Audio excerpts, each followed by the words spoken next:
I discuss regularly with Cabinet members and also with members of the Welsh Government a range of transport matters, and it was a pleasure to meet with the honourable gentleman last week to discuss cross-border connectivity in North Wales. The Union Connectivity Review recognised the importance of that North Wales transport corridor, and the Government is carefully considering the recommendations before reporting back. Mr Speaker, can I thank the Minister for meeting me last week. He will understand that if North Wales is going to get the full benefits of HS2, then the Crewe to Chester and onto North Wales line will need to be upgraded, including work at Chester Station. Can he get onto his Transport Department colleagues and get them to get a move on about maybe making a decision on that upgrade work? Yes. Mr Speaker, I thought the honourable gentleman made a very powerful case last week about the importance of improvements in Chester, and I think he was also, would also agree that improvements to the rail service in some parts of England will benefit passengers in Wales and vice versa. And I fully agree with him about HS2. HS2 will have an enormous impact and deliver improvements, not just for passengers in England, but also for passengers in Wales, especially in North Wales. Miller. Thank you, Mr Speaker. Question 5, please. Mr Speaker, levelling up is all about places like Aberconwy. From our investment in a new tourism innovation hub in Llandudno to improving digital connectivity for over 60 public buildings across Aberconwy, we will give everyone in Wales the opportunity to flourish and to ensure that no place is left behind. Miller. Thank you, Mr Speaker. I thank the Minister for his answer and on behalf of residents for the UK Government's interest. The UK Government has funded a book for every school child in the UK commemorating the Platinum Jubilee. A bilingual version has been printed for Wales, school children in Wales. What steps is the Minister taking to ensure that school children in Wales and Aberconwy, even on this morn, will also receive a copy of that book? Minister. Mr Speaker, the honourable gentleman is correct, of course. The UK Government wanted to celebrate the enormous achievement, the enormous commitment to public service that has been made by our monarch, and have produced this book bilingually to ensure that school children across Wales are able to read bilingually about the contribution that has been made by Her Majesty the Queen. I'm sure they all look forward eagerly to receiving their copy, and the UK Government are working with Welsh Government to ensure that that can happen imminently. James Davies. Number 6, Mr Speaker. Thank you, Mr Speaker. The Wales Office has regular discussions with Welsh Government about cross-border connectivity. I'm afraid Labour's plans are more of a roadblock than a road review, so I would urge the Welsh Government to focus more on investment and indeed delivering their 2016 manifesto commitment to sort out the M4 Relief Road and various other vital links. Dr James Davies. Thank you, Mr Speaker. 5 years ago, the A55-A494 Network Resilience Study, commissioned by Welsh Government, recognised the strategic importance of the route and the fact that it's often above capacity and vulnerable to disruption. How does my right honourable friend believe the roads review may impact on plans for UK Net, a high-performing strategic transport network for the whole of the United Kingdom? Well, thank you, Mr Speaker. I know both of the roads that my honourable friend refers to, travel them regularly, well aware of the importance to his constituency in the region's economic future. I would just say that UK Government's sort of contribution to the road infrastructure is second to none in this particular regard. There are some liaisons necessary with Welsh Government clearly over certain aspects of that, and we hope that anyway Welsh Government will publish its strategy quite soon and look again at their road strategy, because a simple moratorium on road improvements and new roads is not the way to restore economic prosperity in his area or indeed anywhere else. Jessica Morton. Number 7, Mr Speaker. Secretary of State. Thank you, Mr Speaker. UK Government recognises the importance of the steel industry in Wales and the UK. £30 million loan secured for Chancellor is a demonstration of our commitment to the steel sector, and our response during the pandemic helped secure more than 1,000 steel jobs in Wales. While campaigning for Brexit in 2016, the Prime Minister told steelworkers in Wales that it was, and I quote, mad that we can't cut steel energy costs because of EU rules. Now we've left the EU, isn't it madder that the government have still done little to cut sky-high energy bills costs, which are a massive burden on our steel producers in Wales? Can I thank the Honourable Lady, who's been an unbelievably effective campaigner for the steel industry in her area, indeed in Wales more widely. The Business Secretary and myself met the steel sector the other day at the Steel Council. This was an important part of that. The Business Secretary was able to offer some reassurance. What I don't want to do is prejudge what this morning's statement from the Chancellor may say, but I hope she will also, as we have the opportunity, join me in thanking the Trade Secretary for the overnight success she's had with lifting steel tariffs between the US and the UK. That will make a significant difference to everybody involved in the steel industry in the UK. Bangs. Question number 9, please, Mr. Speaker. Secretary of State. Thank you again, Mr. Speaker. There have already been over 10,000 Welsh registrations of interest in the UK government's Homes for Ukraine scheme. Wales is opening its arms to the people of Ukraine, proving that we are all super sponsors now. Simon Baines. Thank you, Mr. Speaker. I'm glad to have been able to help some families leaving Ukraine, and I'd like to congratulate the many people and communities in Clwyd South who've been fundraising and giving practical help in the Ukraine crisis. The Secretary of State, would he give some further details on the Homes for Ukraine scheme with the 10,000 take-up in Clwyd South and across Wales, and how that is helping the situation at present? Thank you, Mr. Speaker. Can I congratulate my honourable friend for the way in which he's been campaigning on this issue? It's a great example of what members across the House have been able to do. I would repeat the answer that I gave to an earlier question about meeting the Ukrainian ambassador last week, and to express his gratitude as well as mine to local authorities, charities, public in Wales, and in particular Welsh Government for that matter. This has been a joint effort and a superb all-round effort involving all of the stakeholders I've mentioned and more. As I stressed to a question earlier, this is not a competition. This is a collaborative effort which has been superb in its early uptake, and I think we will be able to offer the help that we need to the number of people that we need and the timescale that we need because of that level of cooperation. Brennan. Thank you, Mr. Speaker. I hope the House will want to listen to this. Liana, my constituent, is from Ukraine. She's here on a global talent visa in Cardiff. Her mother-in-law is depending on the kindness of strangers in Dublin currently for her accommodation. But the Home Office are not letting her mother-in-law in from Dublin, even though there's a home waiting for her in Cardiff. I noticed that the Home Secretary has actually joined the front bench. Will he have a word with the Home Secretary and ask her to look into this instance where someone's here on a global talent visa for science and can't bring their mother-in-law to stay with them in Cardiff? Could I thank the Honourable Gentleman for his question. I suspect many members have got similar examples of where there are people who have sadly slipped through the net or in a difficult position. I absolutely give him assurance, as I know the Home Secretary will, that we will look at each and every one of those individual cases and hopefully deliver him the answer that he needs. Sinead Saxby. Thank you, Mr. Speaker. Question 11, please. Minister. Mr. Speaker, the UK Government is committed to supporting the development of the floating offshore wind industry in Wales, with £160 million of funding available for floating offshore wind ports and factories across the UK. This funding will ensure that Wales capitalises on the huge opportunities which floating offshore wind in the Celtic Sea presents. Lynn Saxby. Thank you, Mr. Speaker. As Chair of the APPG for the Celtic Sea, could my right honourable friend detail what steps are being taken to progress floating offshore wind so those supply chain benefits are felt right the way round the Celtic Sea shores from Pembrokeshire across to North Devon and Cornwall? Minister. Well, Mr. Speaker, I'd like to commend my honourable friend's commitment to championing this opportunity through her role as Chair of the Celtic Sea APPG. And I'd like to finish, Mr. Speaker, by saying that under this Conservative government with this Prime Minister, we will continue to see huge increases in the amount of renewable energy that we produce and supply chain benefits that will be felt across the UK. Craig Williams. Thank you, Mr. Speaker.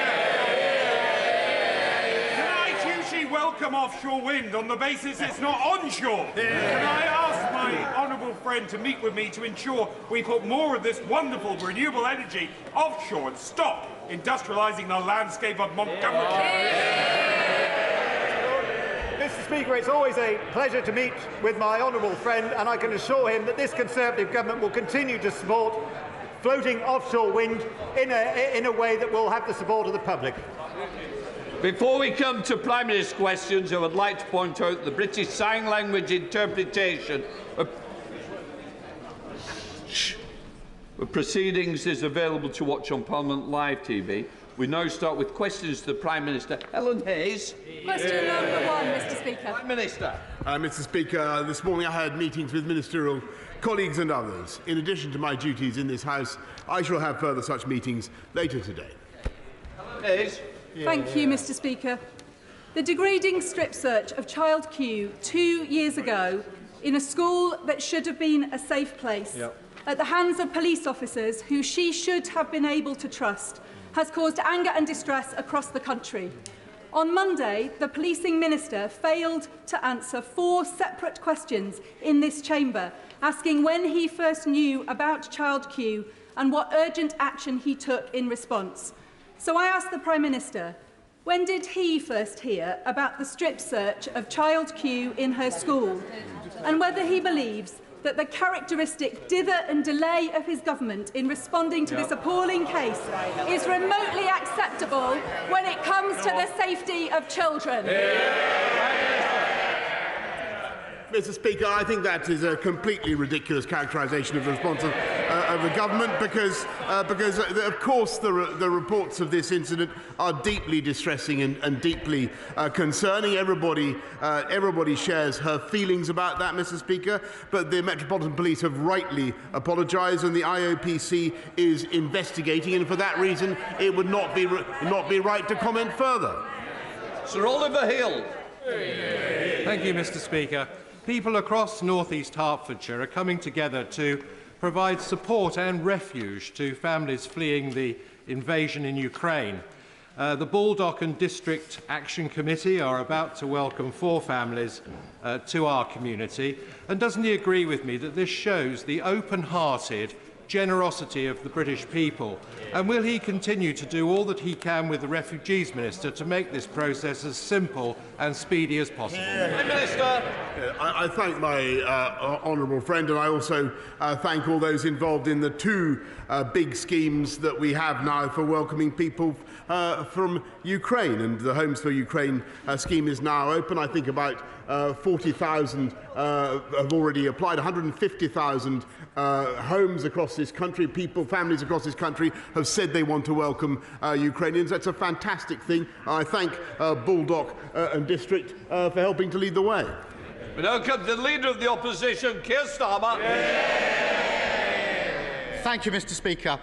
800 loyal British workers fired over Zoom, instantly replaced by foreign agency workers shipped in on less than the minimum wage.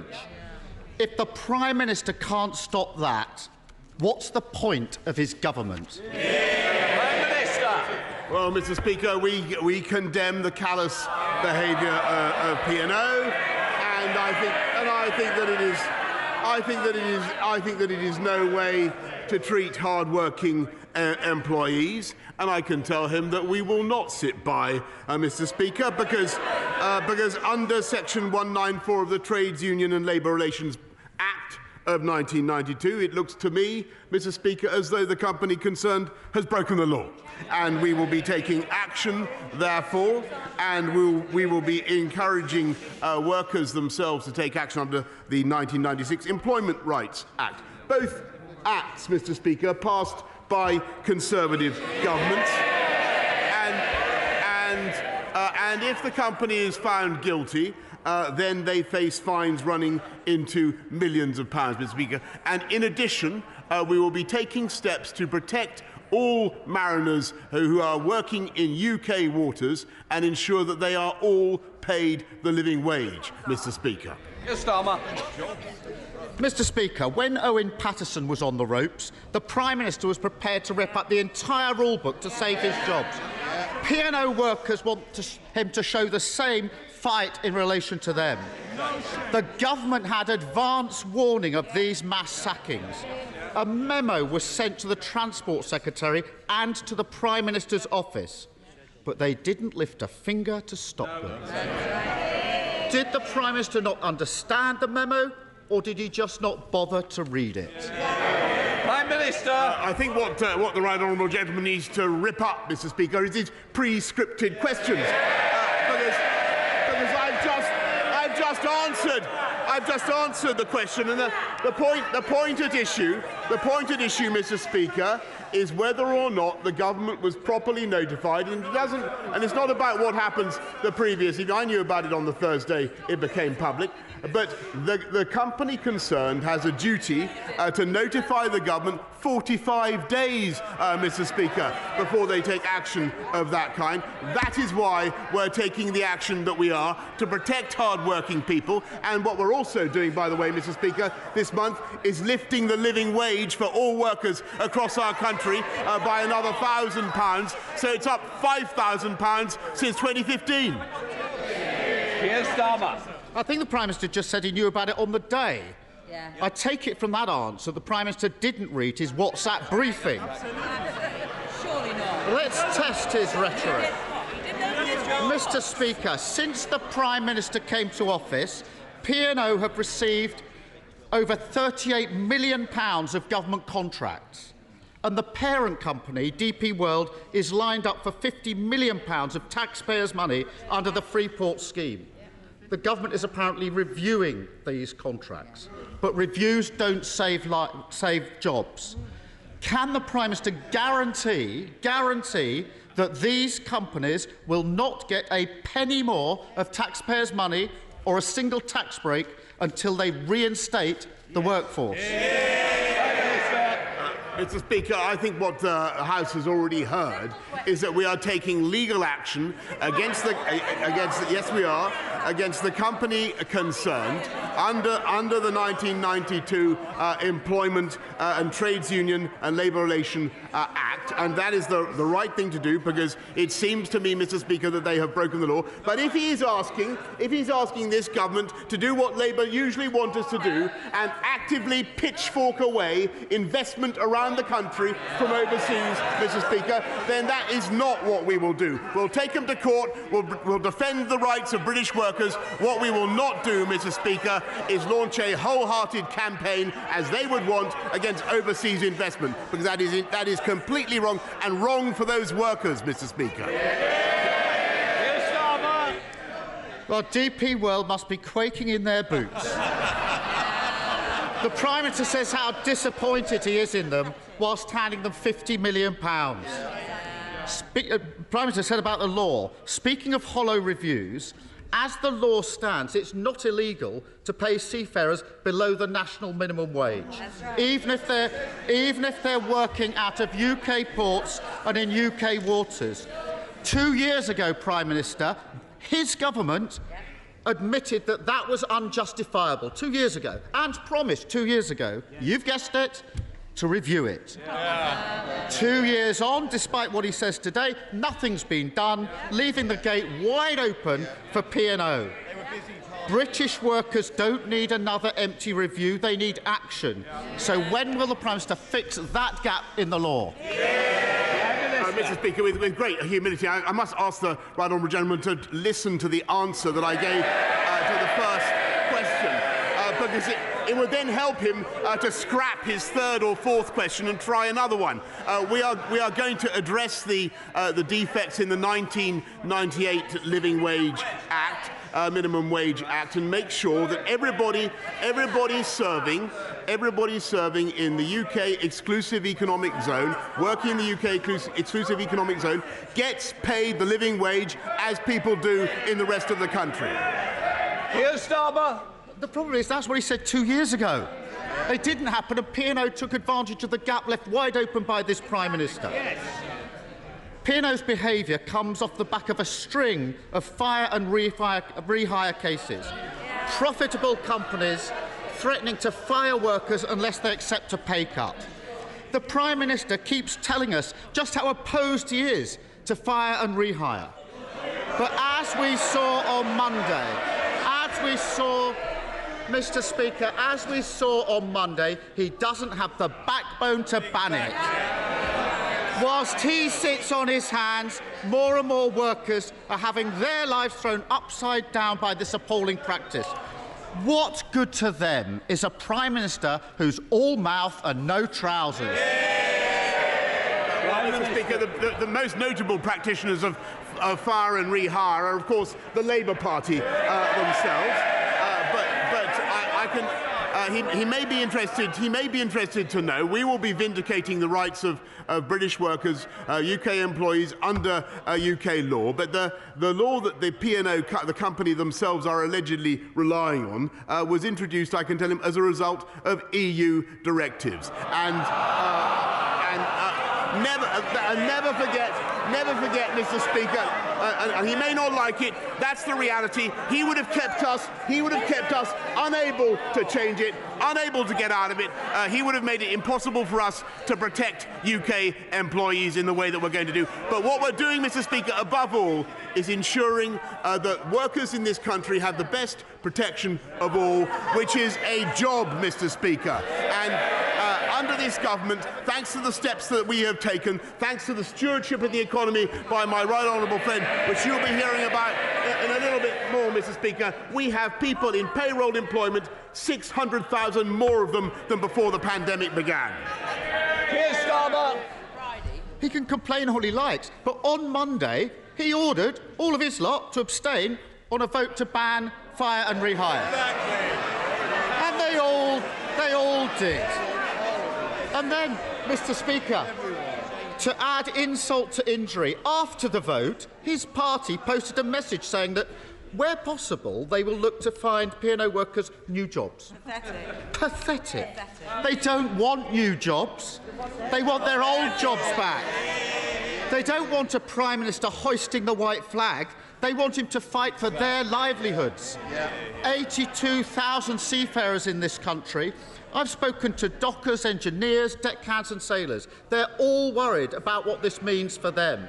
This morning, one of them said to me, if P&O can get away with this, other companies will get rid of us too and replace us with cheap labour from abroad. Why does the Prime Minister think that they will take a crumb of comfort from his half-assed bluster and waffle today? Mr. Speaker, P&O plainly aren't going to get away with it any more than any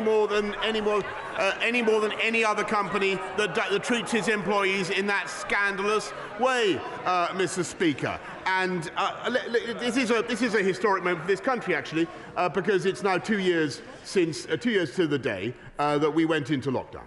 And that plunged this country into the biggest, deepest loss of output that we've seen in our lifetimes. And thanks to the Chancellor, who protected the economy, who protected jobs, who protected companies, we've now been able to come out faster and more effectively than any other comparable economy. We have unemployment back down to 3.9%. We have 600,000 more people on the payroll, Mr. Speaker. And the best assurance we can give workers around the country is that the economy is now bigger than it was before the pandemic began. And we will continue to get the big calls right, as we got the big calls right during the pandemic. They got the big calls wrong. They would do absolutely nothing to protect workers, let alone P&O workers, Mr. Speaker, because not only would they have kept us in lockdown and kept those ships in port, Mr. Speaker, unable to move, that's the reality, kept those ships in port, but, Mr. Speaker, there has never been a Labour government that left office with unemployment lower than when they began. That is the reality, and that's their record on jobs.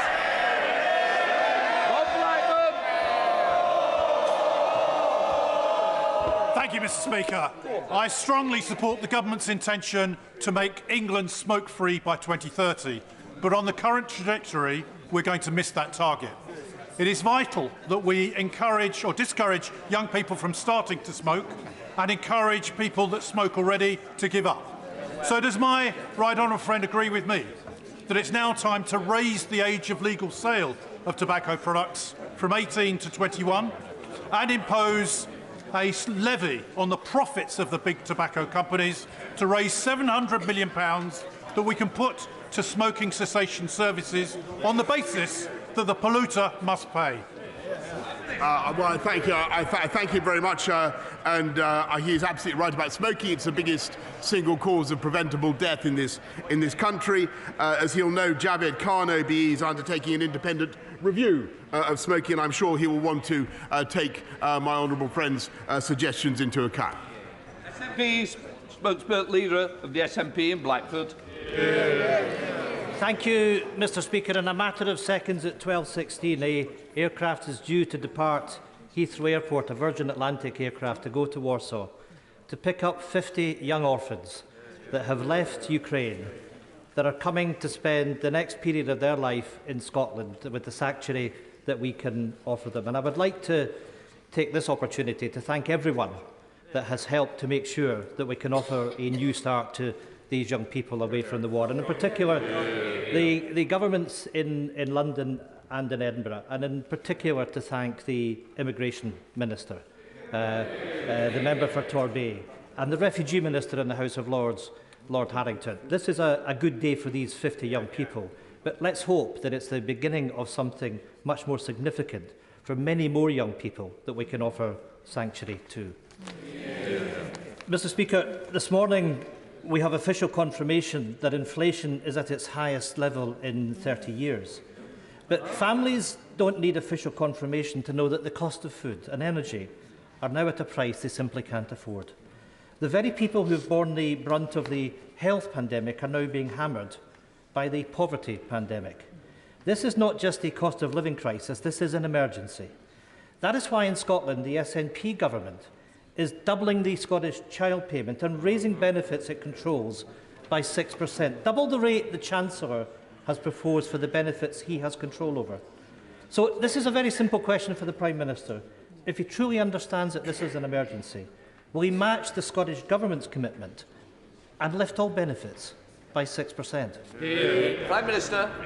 I thank him very much. And we will recognise the inflation, global inflation, is causing a real cost of living crisis, not just here but around the world. In the US, inflation is now running at more than 8%, where at the levels in other European countries. We're doing everything we can to help people. The Chancellor's put another £9.1 billion into reducing the cost of energy for families. But I don't know quite what he's shouting out, Mr. Speaker, but we want to do more. And Scotland, I can tell him, is in the lead in helping this country to solve its energy problems, not just with more offshore wind, Mr. Speaker, but by abandoning the phobia of our own hydrocarbons, which I think are going to be vital for transition and avoid us being blackmailed by Putin's Russia. And on his point about the orphans, Mr. Speaker, I'm grateful to him for his efforts. I thank him, and it's another example, if I may say, without embarrassing him further, of the burgeoning cooperation between us. Well, of course, Mr. Speaker, we want to make sure we open our doors in Scotland and welcome refugees, that we have that generosity of spirit, but we'll leave that there for now. Can I say to the Prime Minister that inflation is at 6% and increasing? We need to make sure that those the most vulnerable have that increase in benefits that they need in order to pay for fuel. And the Chancellor needs to ditch the official photographer and listen to Martin Lewis.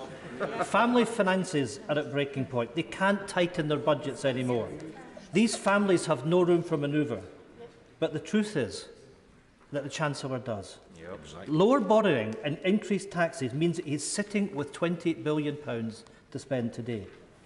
But instead, this Chancellor is making a political choice, the choice to push people further into hardship by hiking taxes, cutting universal credit and giving companies free rein to slash workers' pay through fire and rehire.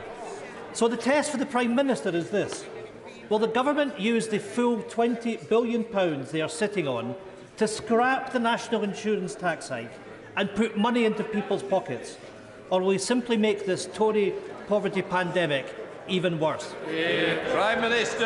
Right, well, I just advise Mystic Meg over here that we have only, he has only 10 minutes to wait before he'll have the answer to that question, Mr. Speaker. Ian Sturdy. Thank you, Mr. Speaker. I warmly welcome the improvements to our national Ukraine refugee response. But in the weeks since these improved measures, numbers fleeing Putin's invasion have sadly doubled to 3.5 million and are expected to go even higher. So does the Prime Minister agree our response must still move much, much faster, with a shift to processing applications in the UK, cutting the red tape and bureaucracy, so we can match the scale of Europe's worst humanitarian crisis since the Second World War? Prime Minister. Mr. Speaker, I think he's right that we are going to see many more people coming here, and he's right that the instincts of this country are to be as generous as possible, and that's why we've made sure that applications can now be processed online very quickly, Mr. Speaker, so people can come here with their passports. And under the family reunion scheme alone, I think the numbers are now running in excess of 16,000 people coming here. Kenny McCaskill. Thank you, Mr. Speaker. Whilst Ofgem can cap rising gas and electricity bills, other fuels such as heating oil, LPG and solid fuel remain unregulated. Many households in rural Scotland depend on such fuels. There are also areas awash with energy, both on and offshore, yet with huge and rising numbers in fuel poverty. Will the Prime Minister regulate and cap such fuels to alleviate hardship and end the perversity of energy-rich Scotland but fuel-poor Scots? Well, I thank him very much, and I think he's right that energy-rich Scotland and the hydrocarbons that we have in this country should be used to help the British people, and that we shouldn't be needlessly reliant on oil and gas from Putin's Russia. And I think that's the policy of Alba, and unfortunately it's not yet the policy of the SNP. Jason McCartney. Thank you, Mr. Speaker. I'm so proud to represent a vibrant Ukrainian community in Huddersfield and Colne Valley. And this Friday at the Ukrainian Club in Huddersfield, they'll be collecting medical supply donations to send to Ukraine and the surrounding nations. Will the Prime Minister join me in thanking all of our community in West Yorkshire who have rallied round their Ukrainian neighbours and friends, and also continue to put the UK at the forefront of donations of not only humanitarian and medical supplies, but also the military aid that is allowing the Ukrainian people to fight so bravely against Putin and his cronies? Prime Minister. I thank you very much. I thank the Ukrainian community in Yorkshire for everything they're doing. Of course, the Ukrainian communities up and down the country, and the people of this country as a whole. I am proud that we are the biggest bilateral donor, I think, other than the United States, in aid to Ukraine. And yes, I'm also proud, as I know the whole House is, of the work that is being done continuously to give the Ukrainians the tools they need to defend themselves. Graham Stringer. Mr. Speaker, the Football Association are refusing to move the semi-final between Liverpool and Manchester City from Wembley. There are no trains from the northwest that day, which means 50 or 60,000 people will have to go by road. Bad for the fans, bad for the environment.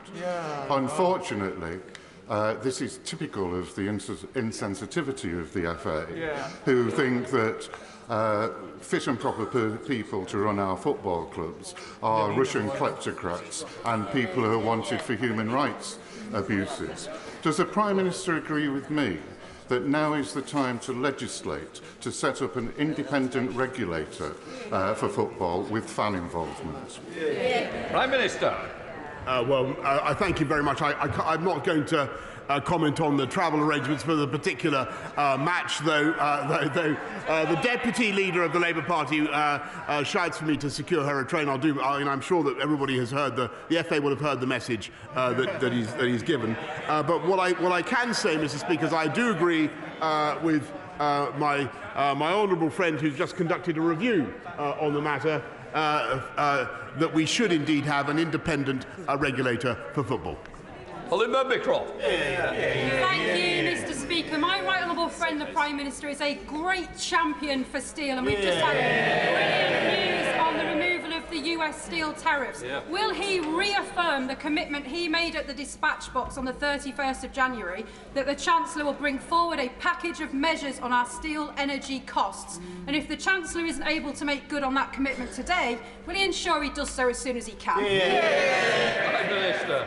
I agree with her passionately, and I think that it is vital that we undo the damage done by the insane policies of the Labour government, the previous Labour government, that whacked up the cost of energy for British industry, including steel. I will be bringing forward a British energy security strategy, Mr. Speaker, that will address the needs of British steel, British ceramics, and the whole of British industry.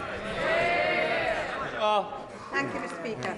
I'm sure the Prime Minister will share my delight that Bradford has been shortlisted to be the UK City of Culture 2025 and will want to offer his support for our bid. It would bring immense benefits and kudos to Britain's youngest city. With over 120 languages spoken across Bradford, its unique cultural heritage, diversity, and let's not forget the amazing food, the birthplace of David Hockney and the Brontes, Bradford has it all. Apart from, Mr. Speaker, government support. One practical way in which he could help is reverse the Transport Secretary's snub to Bradford in the integrated rail plan. So I ask the Prime Minister, will he look again at this and commit to delivering a real Northern powerhouse rail, including a stop in Bradford City? Prime Minister. Mr. Speaker, I congratulate Bradford on being shortlisted in the way that that wonderful city has been, but I think she's wrong about what the integrated rail plan said, because already it's committing to cut the journey times, just from memory, from Leeds to Bradford from 20 minutes to 12 minutes, if I remember correctly. And Mr. Speaker, we are continuing to look at ways of making sure that high-speed rail goes direct to Bradford.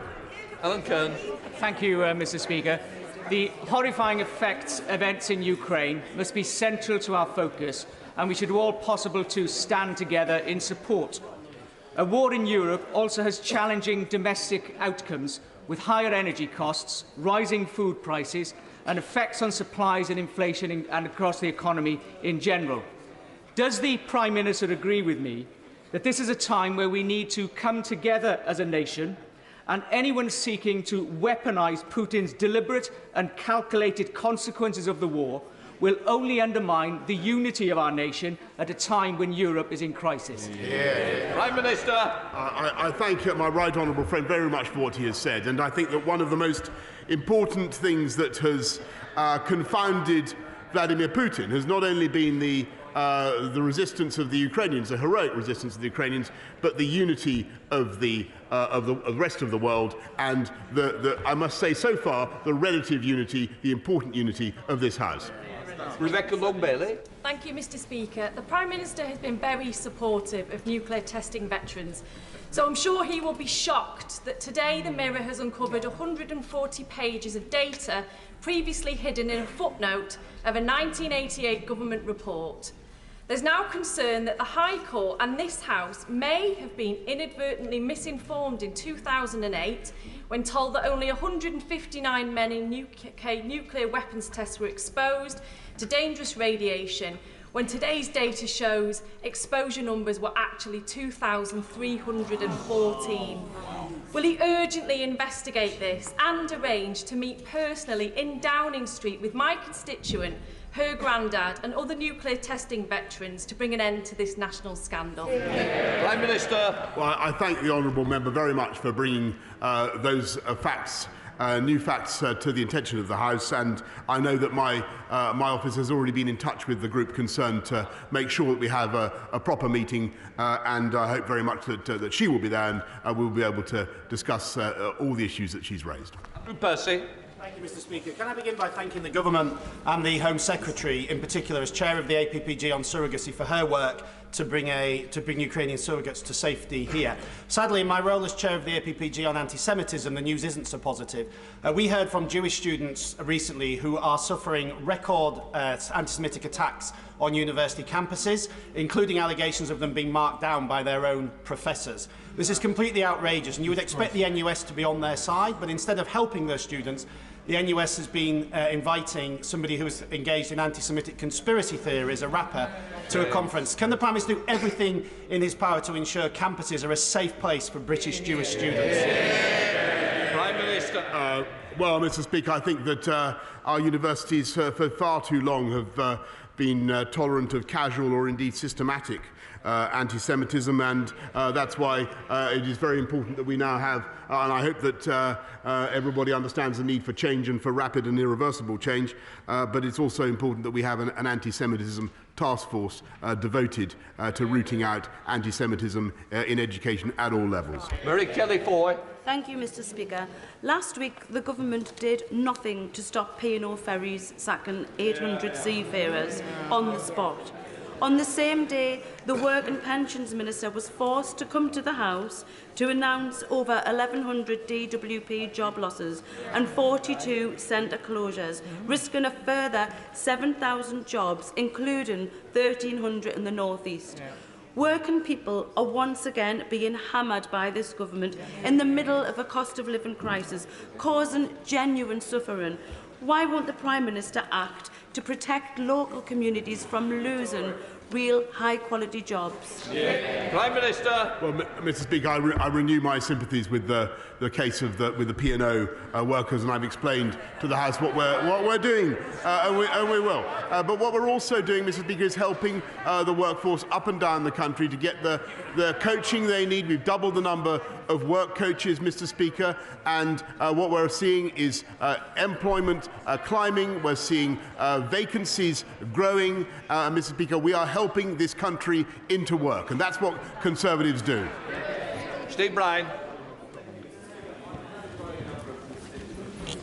Go about their lives or even get to work because their driving licences are stuck at the DVLA.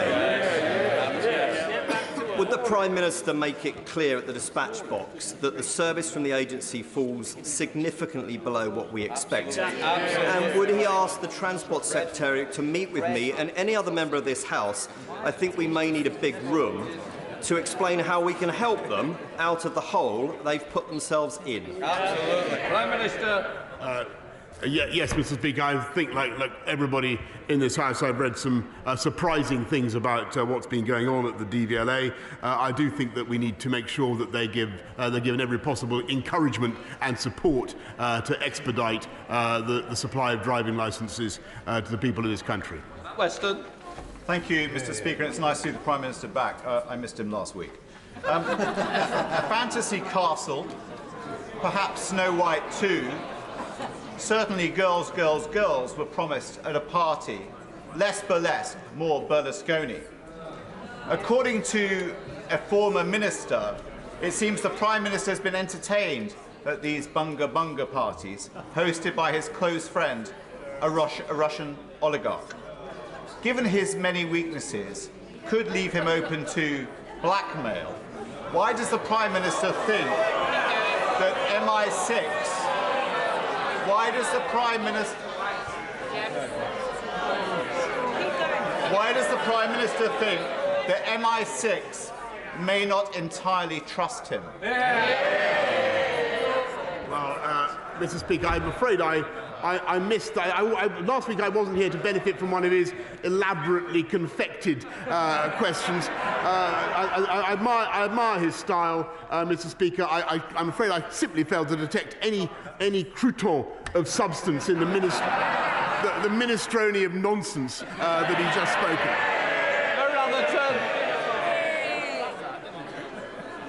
Oh, thank you, Mr. Speaker. Wrexham is a town based on brewing, mining and football, a town evolving in aspiration, prosperity and creativity whilst retaining its Welsh identity. Can the Prime Minister congratulate Wrexham on being shortlisted for the City of Culture? And if we were to win, it would be the first Welsh town to do so. Prime Minister. Well, Mr. Speaker, Wrexham's not only the shortlisted for the City of Culture and with all the distinctions that she mentions, but it is also the city of vaccines, Mr. Speaker. Because without the AstraZeneca vaccines bottled in Wrexham, we wouldn't be literally wouldn't be where we are today. Mr. Speaker, former Treasury Minister Lord Agnew has described the Chancellor's failure on COVID fraud as one of the most colossal cock-ups in recent government management, and taxpayers are paying for it. We now know the Chancellor's failure has cost the country £11.8 billion, almost exactly the same as the amount national insurance is going to be increased on working people in the coming year. Does the Prime Minister think it is fair to demand working people pay the bill for the Chancellor's failures? Mr. Speaker, I remember him when he was doing planning at Islington Council, and a complete cock-up he made of that. What I can tell him is that this government has made sure that we got the PPE, we got the supplies that were needed in record time, and that was absolutely vital. And at a time, Mr. Speaker, when they were calling on us to go further and faster. And never forget, under the last Labour government, there was £23 billion lost in fraud every year. Angela Richardson. Thank you, Mr. Speaker. I welcome the important interim report from Dr. Hilary Cass, in which she highlights the need for more research into our young girls, why so many of them are presenting with gender distress. Will my right honourable friend agree to meet with me and other concerned colleagues and to discuss how we can constructively support these young people who are experiencing gender distress? Prime Minister. Yes, Mr. Speaker, I would be very happy to meet with my honourable friend, and I think that this is one of those issues that the whole House is coming to realise is one that requires extreme sensitivity, tact, love and care. We must recognise that when people want to make a transition in their lives, that they should be treated with the maximum possible generosity and respect. And we have systems in this country that allow that and have done for a long time. We should be very proud of it. But I do want to say, in addition, Mr. Speaker, that I think when it comes to distinguishing between a man and a woman, that the basic facts of biology remain overwhelmingly important, Mr. Speaker. The Prime Minister met the chairman of P&O owners, DP World, to discuss setting up a free port in London. And just last year, the Foreign Secretary met DP World as well.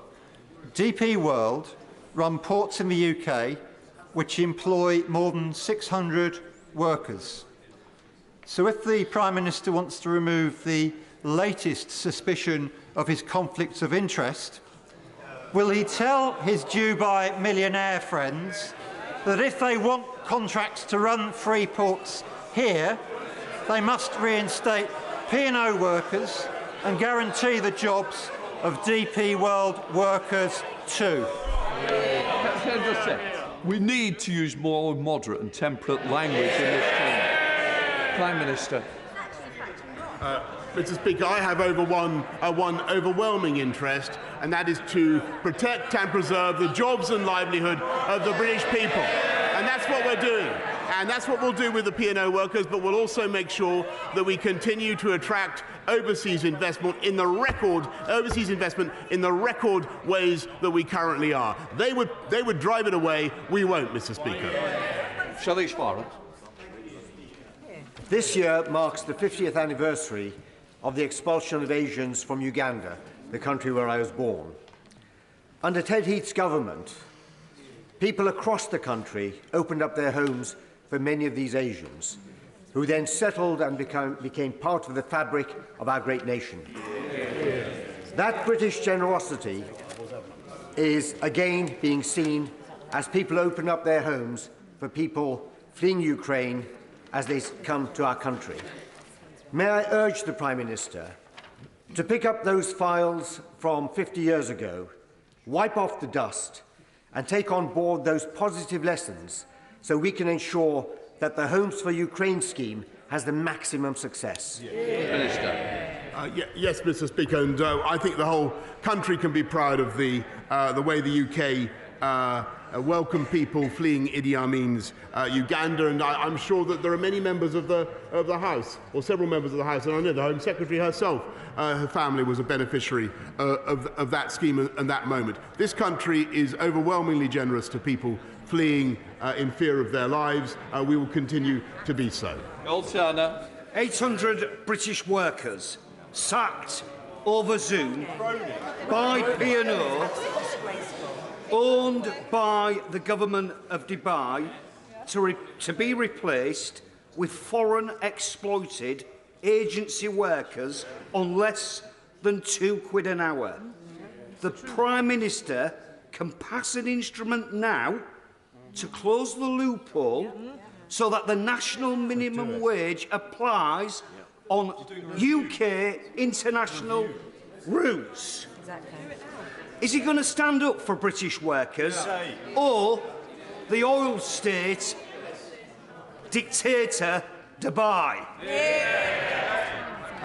Mr. Speaker, I'm grateful for his question, and I knew he was going to ask it, and he was right to ask it. I anticipated his question earlier on. We're going to make sure that everybody working in the UK exclusive economic zone gets paid the living wage, and Mr. Speaker, we'll do it as fast as we possibly can with their assistance.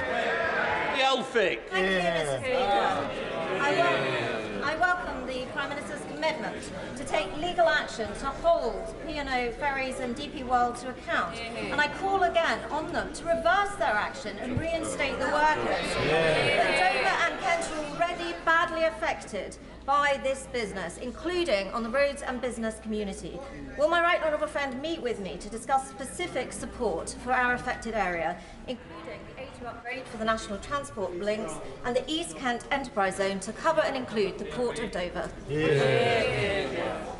Mr. Speaker, she's right in what she says about P&O and about the 800 workers, and I will make sure that she gets all the meetings she needs to make sure that Dover, we continue with all our fantastic investments in Dover, whether transport or education or otherwise. We're just going to give it a minute for people to leave before we start the statement. Anyone who wants to leave, please leave now. Let's clear the benches.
Right, we now come to the spring statement.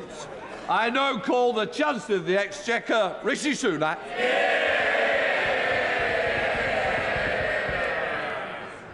Mr. Speaker, as I stand here, men, women and children are huddled in basements across Ukraine seeking protection.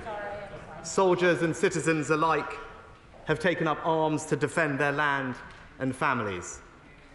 The sorrow we feel for their suffering and admiration for their bravery is only matched by the gratitude we feel for the security in which we live. And what underpins that security is the strength of our economy. It gives us the ability to fund the armed forces we need to maintain our liberty, the resources we need to support our allies, the power to impose sanctions which cause severe economic costs, and the flexibility to support businesses and individuals through crises as they emerge. But, Mr. Speaker, we should be in no doubt. Behind Putin's invasion is a dangerous calculation that democracies are divided, politically weak and economically insecure, incapable of making tough long-term decisions to strengthen our economies. Mr. Speaker, this calculation is mistaken. What the authoritarian mind perceives as division, we know, are the passionate disagreements at the heart of our living, breathing democracy. What they see as chaos, we know, is the freedom to be dynamic and innovative.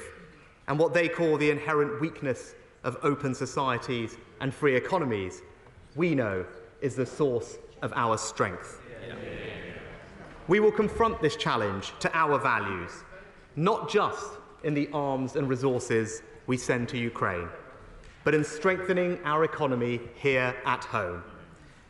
So when I talk about security, yes, I mean responding to the war in Ukraine, but I also mean the security of a faster growing economy, the security of more resilient public finances, and security for working families as we help with the cost of living.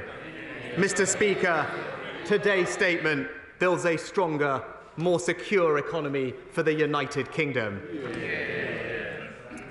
We have a moral responsibility to use our economic strength to support Ukraine and working with international partners to impose severe costs on Putin's regime. We are supplying military aid to help Ukraine defend its borders, providing around £400 million in economic and humanitarian aid, as well as up to $500 million in multilateral financial guarantees, and launching the new Homes for Ukraine scheme to make sure those forced to flee have a route to safety here in the UK.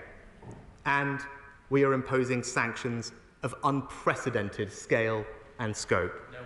We've sanctioned over 1,000 individuals, entities and subsidiaries, frozen the assets of major Russian banks, imposed punitive tariffs on tea products, restricted Russia's access to sterling clearing, to insurance, to the UK's capital markets, to SWIFT, and we've targeted the Russian central bank too. Be in no doubt, these sanctions, coordinated with our allies, are working. The Russian ruble plummeted to record lows. The Moscow Stock Exchange has been largely suspended for a month, and the Central Bank of Russia has been forced to more than double interest rates to 20%. We warned that an aggressive, unprovoked invasion would be met with severe economic costs, and it has. I'm proud to say, as the whole House will say, we stand with Ukraine. But, Mr. Speaker, the actions we have taken to sanction Putin's regime are not cost-free for us at home. The invasion of Ukraine presents a risk to our recovery, as it does to countries around the world. We came into this crisis with our economy growing faster than expected, with the UK having the highest growth rate in the G7 last year. But the OBR has said specifically, there is unusually high uncertainty around the outlook. It is too early to know the full impact of the Ukraine war on the UK economy.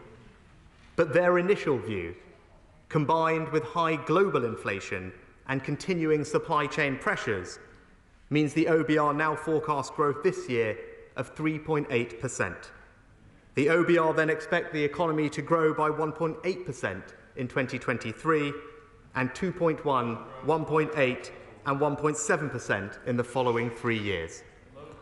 The House will take comfort that the lower growth outlook has not affected our strong jobs performance.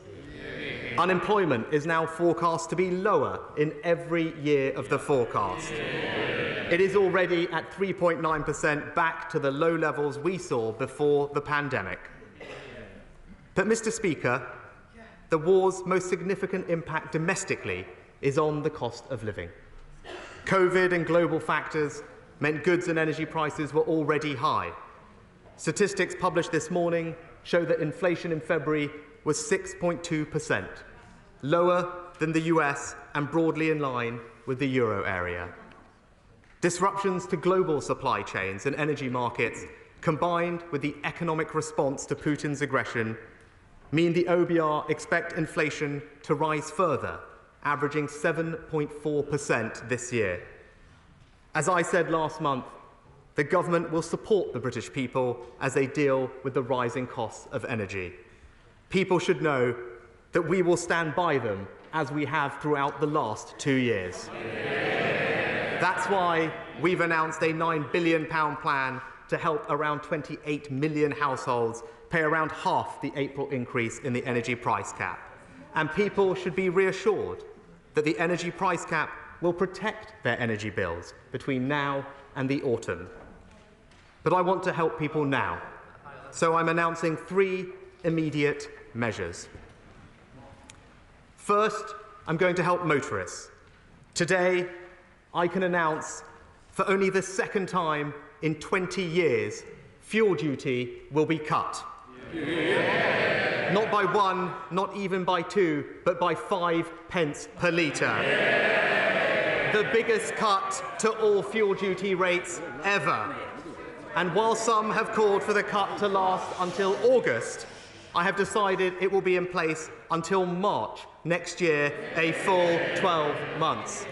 Together with the freeze, it's a tax cut this year for hard-working families and businesses worth over £5 billion. And it will take effect from 6 p.m. tonight. Second, as energy costs rise, we know that energy efficiency will make a big difference to bills. But if homeowners want to install energy-saving materials, at the moment, only some items qualify for a 5% VAT relief, and there are complex rules about who is eligible. The relief used to be more generous, but from 2019, the European Court of Justice required us to restrict its eligibility. But thanks to Brexit, we're no longer constrained by EU law. So I can announce for the next 5 years, homeowners having materials like solar panels, heat pumps or insulation installed will no longer pay 5% VAT, they will pay 0. Yeah. We will also reverse the EU's decision to take wind and water turbines out of scope and zero-rate them as well. Yeah. And we will abolish all the red tape imposed on us by the EU. Yeah. A family having a solar panel set installed will see tax savings worth £1,000 and savings on their energy bill of over £300 per year. And Mr. Speaker, this policy highlights the deficiencies in the Northern Ireland Protocol, because we won't immediately be able to apply it to Northern Ireland. But we will be raising it with the Commission as a matter of urgency. And I want to reassure members from Northern Ireland that the Executive will receive a Barnett share of the value of the relief until it can be introduced UK-wide. And the Prime Minister will bring forward further measures to reinforce our long-term energy security in the coming weeks. And finally, I want to do more to help our most vulnerable households with rising costs. They need targeted support. So I am doubling the Household Support Fund to £1 billion, with £500 million of new funding. Local authorities, Mr. Speaker, are best placed to help those in need in their local areas, and they will receive this funding from April. Mr. Speaker, we can only afford to provide this extra support because of our stronger economy and the tough but responsible decisions we've taken to rebuild our fiscal resilience. Today's forecasts confirm, even after the measures I'm announcing today, we are meeting all our fiscal rules. Underlying debt is expected to fall steadily from 83.5% of GDP in 2022-23 to 79.8% in 26-27. Borrowing as a percentage of GDP is 5.4% this year, 3.9% next year, then 1.9%, 1.3%, 1.2% and 1.1% in the following years. At a time when the OBR have said that our fiscal headroom could be wiped out by relatively small changes to the economic outlook, it is right that the central fiscal judgment I am making today is to meet our fiscal rules with a margin of safety. The OBR have not accounted for the full impacts of the war in Ukraine, and we should be prepared for the economy and public finances to worsen potentially significantly. And the cost of borrowing is continuing to rise. In the next financial year, we are forecast to spend £83 billion on debt interest, the highest on record, and almost 4 times the amount we spent last year. That's why, Mr. Speaker, we have already taken difficult decisions with the public finances, and that's why we will continue to weigh carefully calls for additional public spending. More borrowing is not cost or risk-free. I said it last autumn, and I say it again today. Borrowing down, debt down. Only the Conservatives can be trusted with taxpayers' money.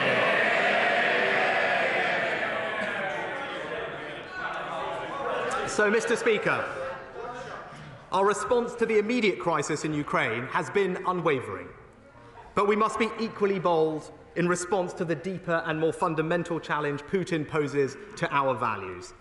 We must show the world that freedom and democracy remain the best route to peace, prosperity and happiness. We will do so by strengthening our economy here at home.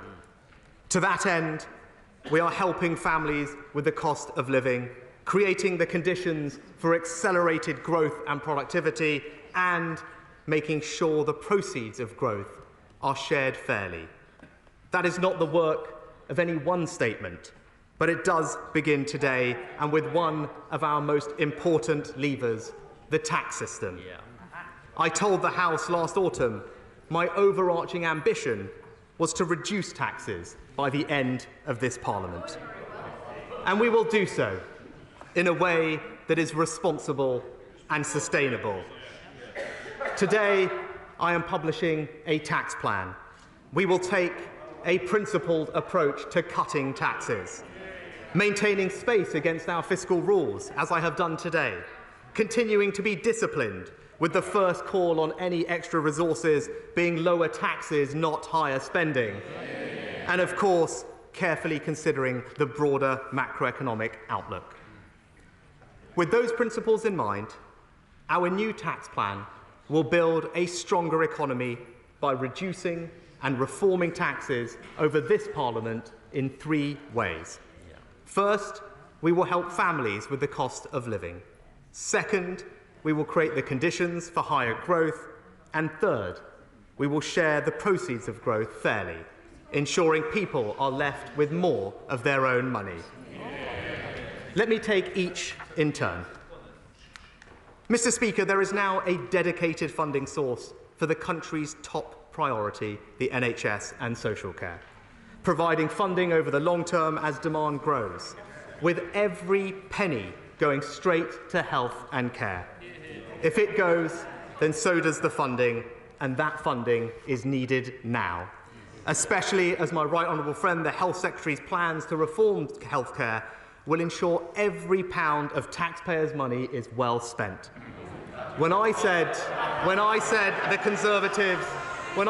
Conservatives were the party of public services, the party of the NHS, I didn't just mean when it was easy. It is a total commitment.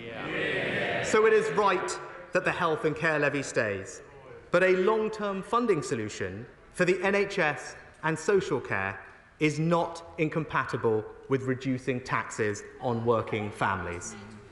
Over the last decade, it has been a Conservative mission to promote tax cuts for working people and simplify the system.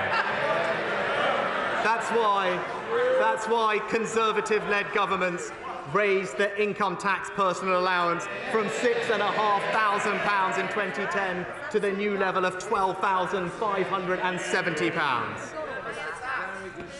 But the equivalent thresholds in national insurance, which define how much people can earn NICS-free, are still around £3,000 less. Now, the Prime Minister pledged in the 2019 election we would increase those thresholds. We made a big step towards that goal in my first budget in 2020, increasing the national insurance threshold to £9,500. Today, we take the next step. Our current plan is to increase the NICS threshold this year by £300. But I'm not going to do that, Mr. Speaker. I'm going to increase it by the full £3,000. Delivering our promise to fully equalise the NIPS and income tax thresholds, and not incrementally over many years, but in one go this year. From this July, people will be able to earn £12,570 a year without paying a single penny of income tax or national insurance. That is a £6 billion personal tax cut for 30 million people across the United Kingdom. A tax cut for employees worth over £330 a year, the largest increase in a basic rate threshold ever, and the largest single personal tax cut in a decade.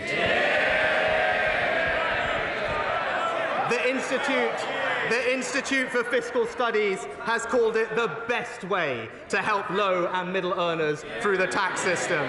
It creates what the Centre for Policy Studies has called a universal working income. It is a tax cut that rewards work. And Mr. Speaker, around 70% of all workers will have their taxes cut by more than the amount they'll pay through the new levy. Once again showing it is this Conservative government delivering for hard-working families and helping with the cost of living. So, Mr. Speaker, the first part of our tax plan for a stronger economy is to support families with the cost of living. But as I set out in last month's May's lecture, to lift our growth and productivity, we need the private sector to train more, invest more and innovate more. People, capital, ideas. That's how we'll create a new culture of enterprise, the second part of our tax plan. The plan sets out tax-cutting options on business investment and innovation, with final decisions to be announced in the autumn budget. But these are significant and complex questions, so we will work with businesses over the summer to get the answers right. Let me explain to the House the direction of travel. First, people. We lag international peers in adult technical skills. Just 18% of 25 to 64-year-olds hold vocational qualifications, a third lower than the OECD average. And UK employers spend just half the European average on training their employees. So we will consider whether the current tax system, including the operation of the apprenticeship levy, is doing enough to incentivise businesses to invest in the right kinds of training. Second, ideas. Over the last 50 years, innovation drove around half the UK's productivity growth. But since the financial crisis, the rate of increase has slowed more than in other countries, and our lower rate of innovation explains almost all our productivity gap with the United States. Right now, we know that the amount businesses spend on R&D as a percentage of GDP is less than half the OECD average. And that is despite us spending more on tax reliefs than almost every other country. Something is not working. So we'll reform R&D tax credits so that they're effective and better value for money. We'll expand the generosity of the reliefs to include data, cloud computing and pure maths. And we'll consider in the autumn whether to make the R&D expenditure credit more generous. Third, capital. Weak private sector investment is a long-standing cause of our productivity gap internationally. Capital investment by UK businesses is considerably lower than the OECD average of 14%. And it accounts for fully half our productivity gap with France and Germany. Once the super deduction ends next year, our overall tax treatment for capital investment will be far less generous than other advanced economies. We're going to fix that. In the autumn budget, we will cut the tax rates on business investment. And I look forward to discussing the best ways to do that with businesses. People, capital, ideas. 3 priorities for business tax cuts this autumn. But, Mr. Speaker, I want to help smaller businesses right now. So let me remind the House of our plan. Our business rates discount will take effect in April for retail, hospitality and leisure businesses. They will get a 50% discount on their business rates bill up to £110,000. A typical pub will save £5,000. That's a tax cut for hundreds of thousands of small businesses worth £1.7 billion, taking effect in just a week's time. Our Help to Grow management scheme offers businesses mini MBAs, 90% funded by government, a benefit worth several £1,000s. Help to Grow Digital gives businesses a 50% discount on buying new software, up to £5,000. We've also increased the annual investment allowance to £1 million so that small and medium-sized businesses will feel the benefit of full expensing. But, Mr. Speaker, I want to respond to the specific calls from small businesses with one further announcement today. The employment allowance cuts small businesses' tax bills, making it cheaper to employ workers. In my first budget 2 years ago, I increased that allowance. Today, I'm going further. From April, the employment allowance will increase to £5,000. That's a new tax cut worth up to £1,000 for 500,000 small businesses starting in just 2 weeks' time. So, Mr. Speaker, future tax cuts on business investment and innovation, a business rates discount worth £1.7 billion, Help to Grow schemes worth thousands of pounds per business, an annual investment allowance worth up to £1 million, and a new tax cut on the cost of employment worth £1,000 per company. Once again, Mr. Speaker, it is this Conservative government delivering for British business.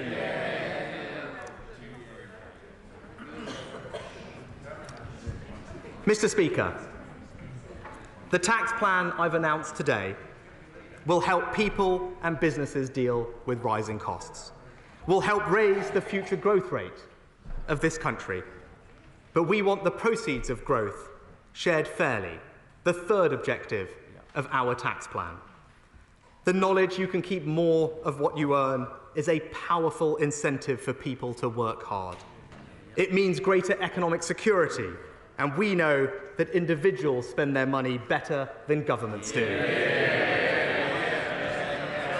We've already announced today the equalisation of personal tax thresholds, giving over 30 million workers a tax cut worth over £330. And over time, I want to go further. But tax cuts must be paid for, they must be prioritised, and they must fit the economic circumstances of the time.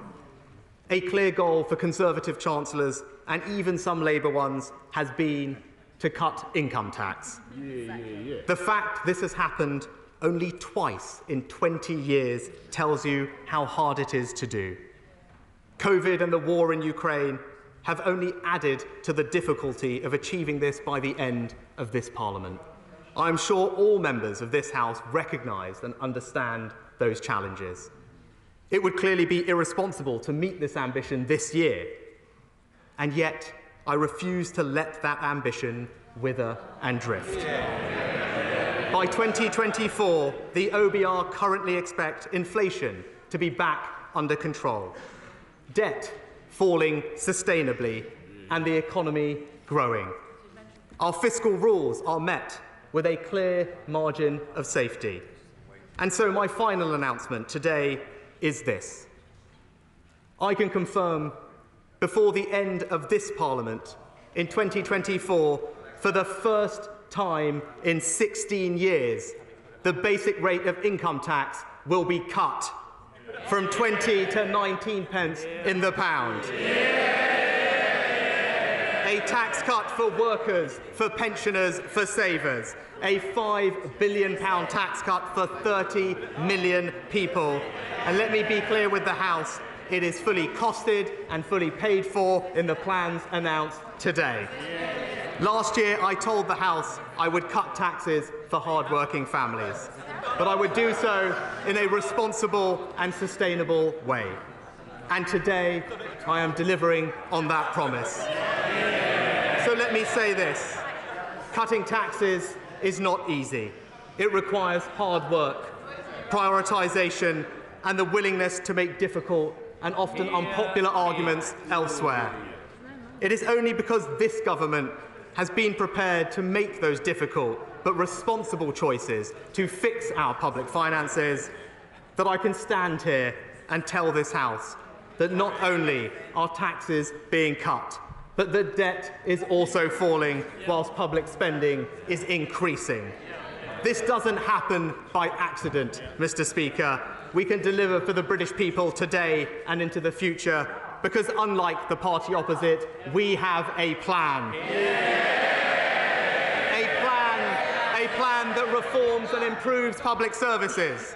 A plan to grow our economy, a plan to level up across the United Kingdom, a plan that helps families with the cost of living, and yes, a tax plan that cuts taxes on working families by over £330, cuts taxes on fuel by 5 pence a litre, cuts taxes on business, and yes, for the first time in a long time, cuts income tax.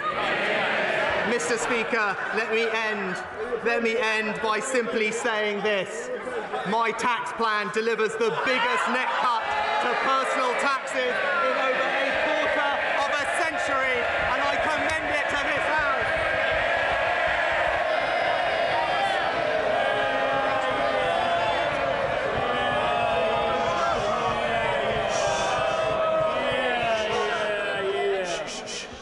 And quite rightly, the House heard the Chancellor. I now want to show the same respect to the shadow Chancellor of the Exchequer, Rachel Reeves. Thank you, Mr. Speaker. Today was the day that the Chancellor could have put a windfall tax on oil and gas producers to provide real help to families. But he didn't. Today was the day the Chancellor could have set out a proper plan to support businesses and create good jobs. Exactly. But he didn't. Yeah. Today was the day that he could have properly scrapped his national insurance hike. Yeah. He didn't. We said it was the wrong tax at the wrong time, the wrong choice. Today, the Chancellor has finally admitted he got that one wrong. Yeah. Exactly. Yeah. Inflation is at its highest level for 30 years and rising. Energy prices at record highs. Yeah. People are worried sick. Yeah. For all his words, it is clear that the Chancellor does not understand the scale of the challenge. Exactly. He talks about providing security for working families, but his choices are making the cost of living crisis worse, not better. Mr. Speaker, the situation following Putin's criminal assault on Ukraine remains gravely serious. Just 1 month after the invasion, so much has changed, with repercussions for years to come. But the Chancellor has failed today to explain why he chose to sign off on a reduction in our country's armed forces last October. Will the Chancellor confirm if the government's target army size is still being reduced by 10,000 troops? And let me say this to the Chancellor. Labour will support whatever is needed on defence and security to keep our country safe. Mr. Speaker, the tremors following Putin's aggression will impact on Britain, including economically. But the cost of living crisis predates Putin's attack on Ukraine. In October, inflation was already forecast to be double the Bank of England's target. And yet the Prime Minister said that fears of inflation were unfounded.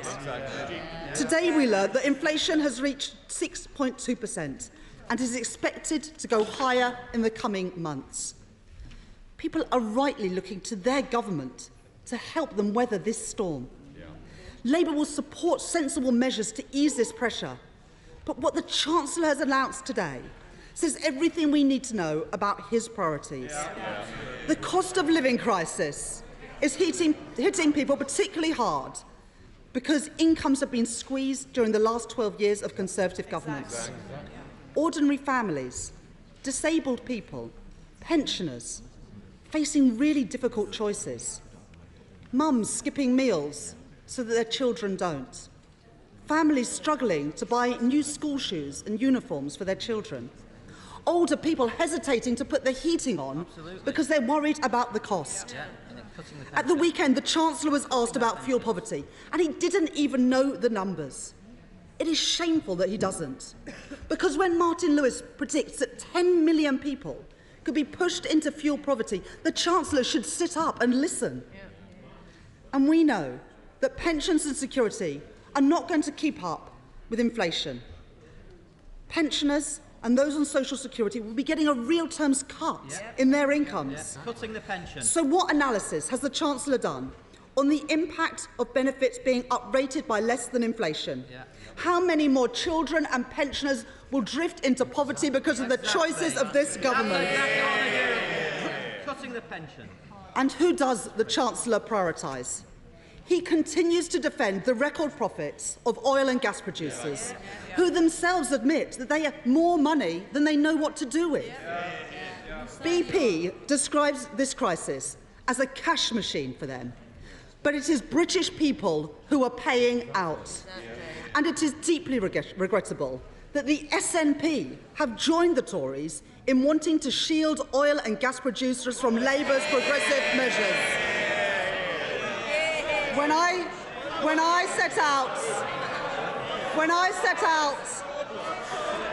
I set out Labour's plans for a windfall tax in January, we estimated that it would have raised £1.2 billion. Now, because of the continued rise in global oil and gas prices, it would today raise over £3 billion. That's money that could be used to help families and pensioners and businesses. With a cut to VAT, a real Brexit dividend that would help working families and pensioners across our country. And a targeted warm homes discount that would see families and pensioners on the lowest and modest incomes being supported by £600. Now, today the Chancellor comes along after 12 years of failure on energy efficiency and announces a VAT cut on building materials. This is wholly inadequate. A proper energy efficiency scheme, like the one we have set out, could cut bills by £400 to people from next year. And the silence from the Chancellor on our energy-intensive manufacturing industries is appalling. At this time of national crisis, people and businesses need a government that is on their side.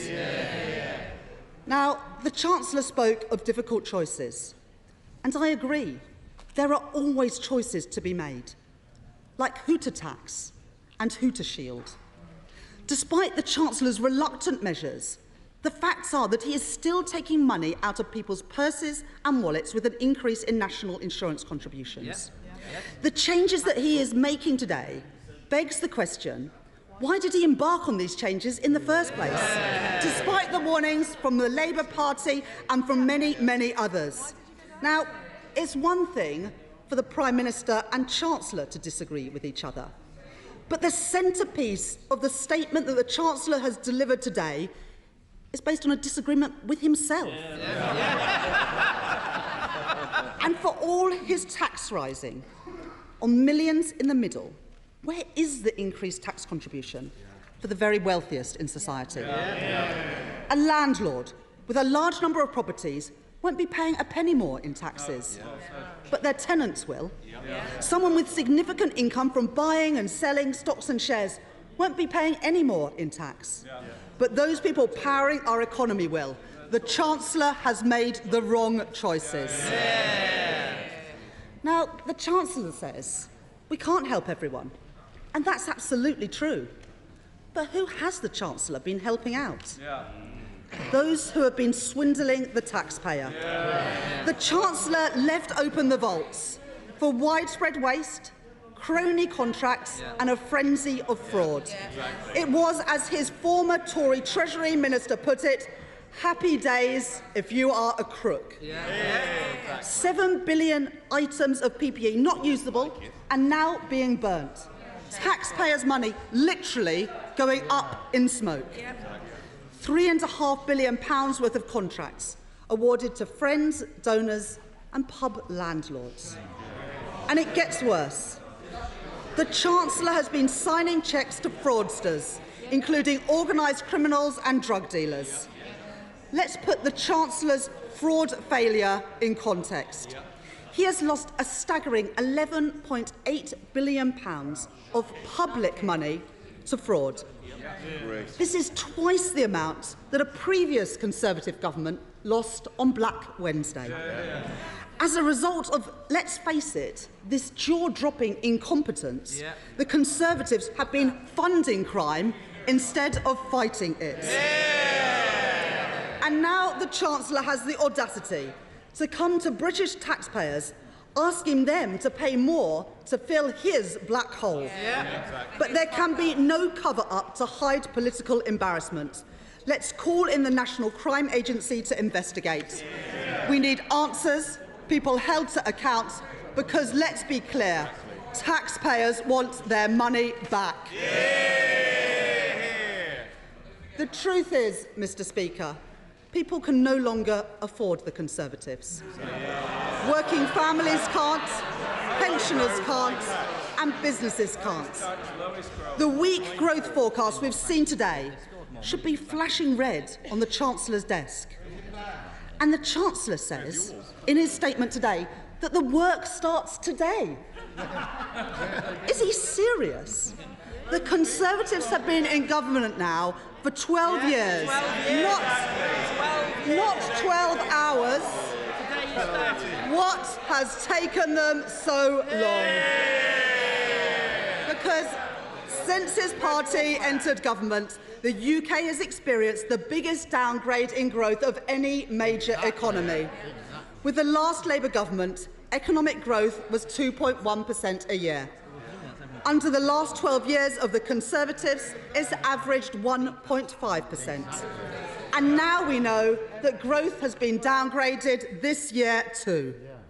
Now, growth is essential for funding our public services, keeping taxes under control, and keeping a handle on public finances too.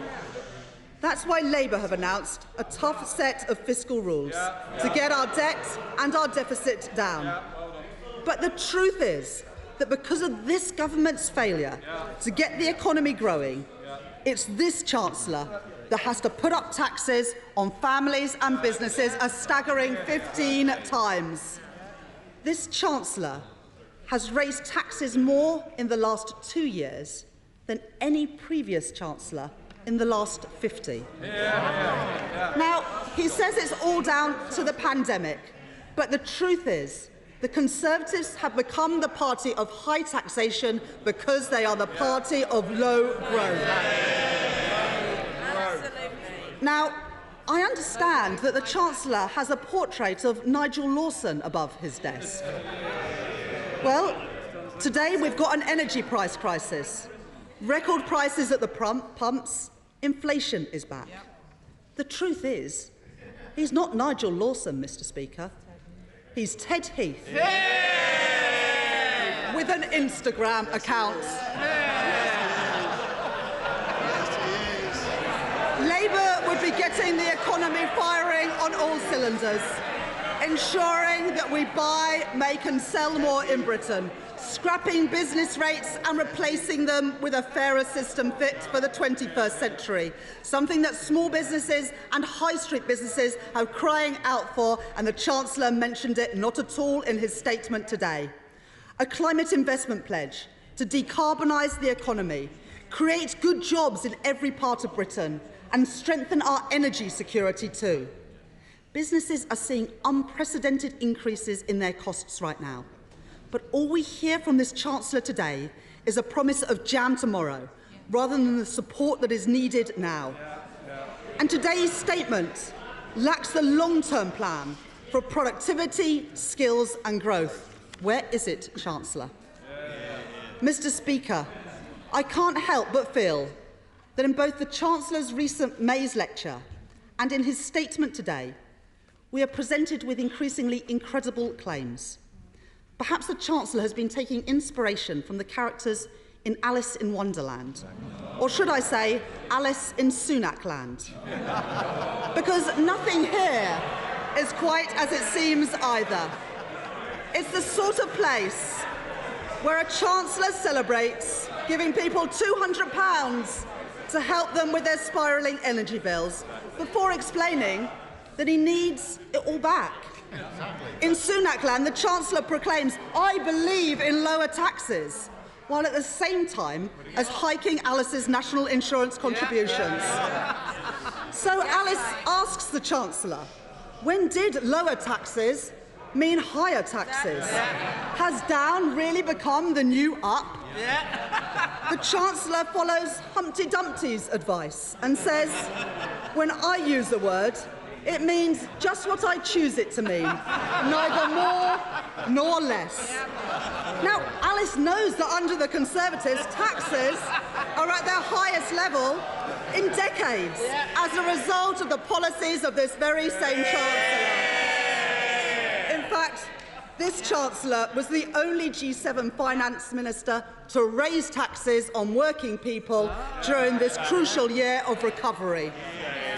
Curiouser and curiouser. As Alice climbs out of the rabbit hole to leave Sunak land, she recalls the words of the White Rabbit and concludes that perhaps the Chancellor's reality is just different from yours. The actual reality, Mr. Speaker, is that this Chancellor's failure to back a windfall tax and his stubborn desire to pursue a national insurance tax rise are the wrong choices. In 8 days' time, people's energy bills will be rising by 54%.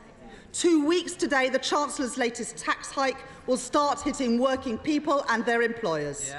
His national insurance tax rise was a bad idea last September, and he's admitted it's an even worse one today. The Chancellor is making an historic mistake. Today was the day to scrap the tax rise on jobs. Today was the day to bring forward a windfall tax.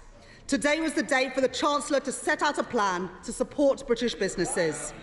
But on the basis of the statement today and the misguided choices of this Chancellor, families and businesses will from now on endure significant hardship as a result. The Chancellor has failed to appreciate the scale of the challenge that we face. And yet again, he is making the wrong choices for our country.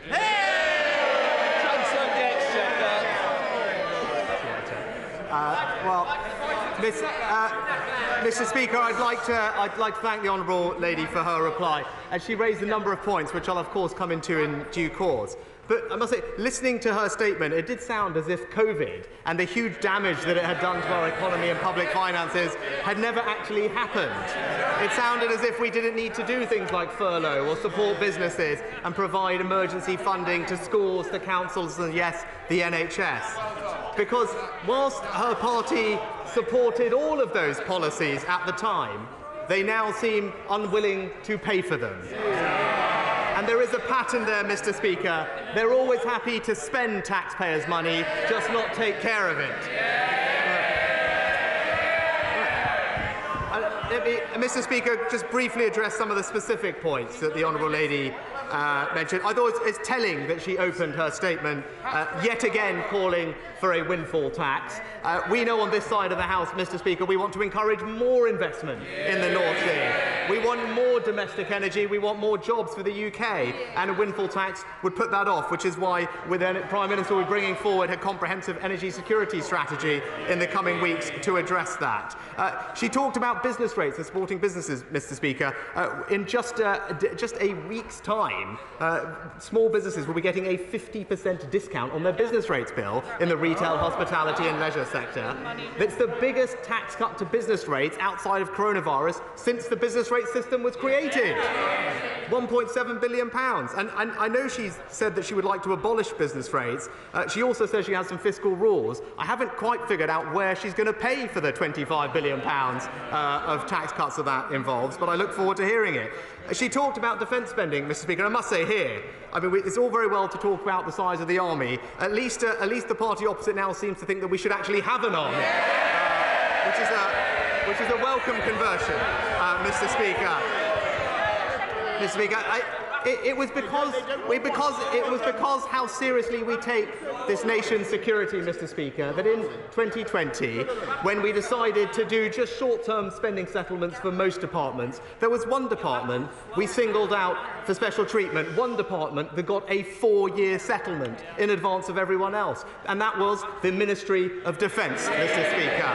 And in that settlement, they received £24 billion of new cash, the largest uplift to defence spending since the end of the Cold War, ensuring that we are not just the second largest spender in Europe in NATO, but the 5th largest in the world, a record that we on this side of the House are very proud of. She talked also, Mr. Speaker, about pensions again. Thanks to the actions of this government since 2010, Conservative-led governments, we put in place the triple lock, not something that the party opposite ever did when they were in power. It means that pensions are now £2,300 higher than they were in 2010 and £700 more than if the triple lock hadn't been in existence during that time. And I'm pleased to say, Mr. Speaker, that the state pension now, relative to earnings, is at the highest level it has been in over 30 years. This party will always be on the side of pensioners, Mr. Speaker. And then just briefly to turn to her comments on tax, and I'm not sure perhaps if she, fair enough, it's a short time to respond, Mr. Speaker, if she fully understood the implications of the tax cut that was announced today. The increase in national insurance thresholds to fully equalise them is a £6 billion tax cut for 30 million UK workers. It is the largest increase in thresholds ever, the biggest personal tax cut in a decade, and it is worth £330 for those workers, Mr. Speaker. And it means, and this is the part that I don't know if she's realised, because she talked about the levy and making sure that we direct our policy at those who need our help. There's a reason the Independent Institute for Fiscal Studies called this the best way to help low and middle earners through the tax system, and that is because 70% of workers will pay less tax, even accounting for the levy, Mr. Speaker. It is more generous than the policy she is advocating. And combined with the other tax cuts we've announced today, Mr. Speaker, as I said, this plan represents the biggest cut, the biggest net cut to personal taxes in a quarter of a century. Mr. Speaker, let me conclude by saying this. The plan that we've announced today, as I said, has only been possible because we have taken tough decisions with the public finances, and not necessarily always popular, but always responsible and always honest. It is 2 years to the day, Mr. Speaker, that the country first entered lockdown and suffered the biggest economic shock in over 300 years. An unprecedented collective national effort was undertaken, and 2 years later, this government hasn't only fixed the public finances, but people are back in jobs, debt is falling, and taxes are now being cut. Now, no government gets every call right. We learn from our mistakes. We strive to improve. But even if they won't admit it, Mr. Speaker, members opposite will recognise this day as an achievement which we all can celebrate. I've said it before to the party opposite, and I'll say it again. There is a fine line between reasonable criticism and political opportunism, and in my experience, the British people can always tell the difference. Other in the House, Sir Peter Bottomley. I think the Shadow Chancellor's remarks were best remembered when she pointed out the Conservatives won the 2010 election and we won the 2019 election, and it's probably a very good thing for the country that we did. The Chancellor has met the major obligations, which have public spending, which helps the economy to grow, which allows for more jobs and more government revenue coming in. And he's also concentrated, he's pointed out just now, that the changes to national insurance do the things that Martin Lewis would applaud, as well as the institutes. And if you have those three people supporting him, so my support, I may say so, it's very welcome. Can I point out to him, ask him to remember that pensioners don't just have the state pension, many of them have fixed pensions on top. And getting inflation down as fast as possible is vitally important to them. They can't go for a bigger pay increase if they're not at work. And can I finally say to him that some areas of public spending don't make it easy to have efficiencies. If teachers' salaries make up most of the cost of education, It's very important to make sure that we don't squeeze education and wreck our schools and the future of the pupils. On things like cladding, when amendments come to the Building Safety Bill from the Lords, can he please not keep his purse completely shut, but if money needs advancing so that people's homes can be safe and saleable, please consider that openly. Mr. Speaker, I thank my honourable friend for his support, and I think he's right to highlight some of the independent commentators who have supported the policies announced today. I'll just touch on one of the things he said, which is about education spending. I agree with him. It's vital for our country's future that we support our teachers and support our children. That's why the Prime Minister announced in total £5 billion of catch-up funding to help those children with the learning, recover the learning that they lost during the pandemic. Also why we're raising per pupil cash amounts by £1,500 over this Parliament and raising teachers' starting salaries to £30,000 as our manifesto committed to. Now comes the SNP spokesperson, Alison Poulos. Thank you very much, Mr. Speaker. Well, Mr. Speaker, this tax plan that the Chancellor announced is very thin, it is lightweight and it is superficial, and it's exactly what we've come to expect from this Chancellor. Because what we heard today from the Chancellor was not enough. It was utterly detached from the needs of our constituents up and down these islands. This has been a cost of living crisis over a decade in the making, layer upon layer. Austerity, which stripped back public services and punished people through brutal social security cuts. Brexit, which has driven away skilled workers and increased cost for businesses and for individuals. COVID, where we saw public money splurged in its billions on crony contracts, while some people were entirely excluded from support. And now those who got support under SACE are expected to pay tax on it, just to add insult to injury. And now home energy costs, which were already soaring before the increase in hostilities in Ukraine, are forcing households to the brink. Inflation running at 6.2%, its highest in 30 years, hitting the poorest hardest. Food prices rising, especially for the basics, and food banks seeing record numbers of people coming through their doors. The Chancellor said he's going to increase the household support fund, but really, is that it? Is that it? Because people are desperate and they need a good deal more help than that. Mr. Speaker, we know that sanctioning Russia is not cost-free, but the Tories cannot use this as a sleight of hand to distract from the layers of pain which lie beneath the current crisis. Each of these layers has seen political choices and opportunities for change squandered by this UK Tory government and its predecessors, and we see this again today. And this Chancellor has increased taxes more in 2 years than Gordon Brown did in 10, while people are struggling.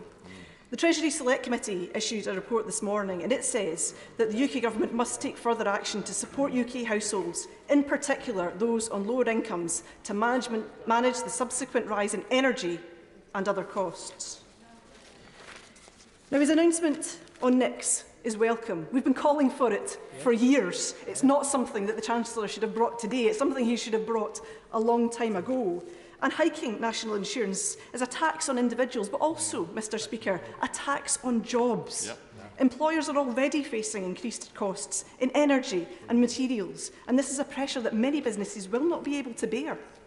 SMEs in particular need more support. Hospitality and tourism in particular have struggled through the pandemic, and now the Chancellor is moving VAT from 12.5% back to 20% at a time when consumers have much less money in their pockets. We in these benches called for this cut before the Chancellor brought it in, and we support the UK Hospitality's VAT's Enough campaign. Mr. Speaker, cutting universal credit by £20 a week at a time when people need it the most. Carly, a single mum, spoke at the gingerbread reception on Monday and told us all how important it was that that money was there, because things are tighter than they have ever been. No further support for people on legacy benefits and disabled people who often face higher energy costs and have no option in those costs. A taper put in place that only helps people that are in work. Benefits just not going far enough as they don't keep pace with inflation, and a welfare cap that punishes people for their circumstances. And an end to the triple lock, and nothing for the waspy women outside campaignings yet today, still losing out on what should have rightfully been theirs. The Scottish Government, by contrast, is doing what it can within its limited budget to support people, uprating the 8 Scottish social security benefits that we control by 6%, increasing the Scottish child payment to £20 a week, a lifeline to families. This Government should be doing the same. 5p off fuel is something, but it doesn't help those who are paying for trains and buses. The Chancellor cut air passenger duty during COP26, but he still offers nothing for the millions of commuters who use public transport every day. Mr. Speaker, I don't know if the Chancellor has ever had a prepayment meter. I don't think they fit them. I don't think they fit them, Mr. Speaker, for swimming pools. But 4.5 million people across these islands. She says it's pathetic. 4.5 million people across these islands. 4.5 million people across these islands experiencing the stress and despair of watching the money run out on their prepayment meters. Prepayment customers, Mr. Speaker, already pay higher bills than those in direct debit, and they may struggle even to access the Chancellor's Heat Now, Pay Later loan if it doesn't go automatically to pay back the debts on that meter. Mr. Speaker, the Fuel Bank Foundation, who provide top-ups to those who are struggling on prepayment meters, have seen a 75% increase in demand already. That's before the prices we are seeing now. Nothing either from the Chancellor on customers on heating oil or LPG who must fill up by the tank. And those on heating oil have seen their tank costs for 500 litres in a tank go from £250 to between £600 and £900. These people have no choice about how they get that energy. Where are they in the Chancellor's priorities today? Mr. Speaker, nuclear, which the Government touted an awful lot before the statement today and was missing from the Chancellor's statement, interestingly, is not the answer to reducing people's bills. It is slow and it is eye-wateringly expensive. We know already from the nuclear financing bill that what the Government already proposes will add £63 billion to people's energy bills. £63 billion, Mr. Speaker. The Government should instead be fixing the long-standing inequality of grid charging, investing more in onshore and offshore wind, in tidal and in solar, and bringing carbon capture and storage in the north east of Scotland off their reserve bench now. Make it a real net zero transition worthy of the name. They could invest in a national programme of heat pumps, retrofitting and insulating. And I was glad to see his announcement on home energy efficiency and repairs, because this is something we've called on for a very long time, Mr. Speaker. But this paltry announcement does not go nearly far enough, not even meeting the significant home energy intervention Scotland is already making. Mr. Speaker, this Chancellor has choices. He could have looked at windfall tax on profits, yes, to the Shadow Chancellor, oil and gas, but also Amazon, Serco, Netflix. Why should they not have to pay up for their mega profits during the pandemic? And the Chancellor has had a windfall of his own. Tax revenues are higher than expected. The deficit is £30 billion lower than planned. And looking at the OBR reports that came out today, VAT has gone up by £21.7 billion. £21.7 billion extra in the Chancellor's coffers. And self-assessment up by £5.2 billion than forecast late last year. This could have been used to cushion the cost of living crisis and to invest in renewables and to wean us off fossil fuel.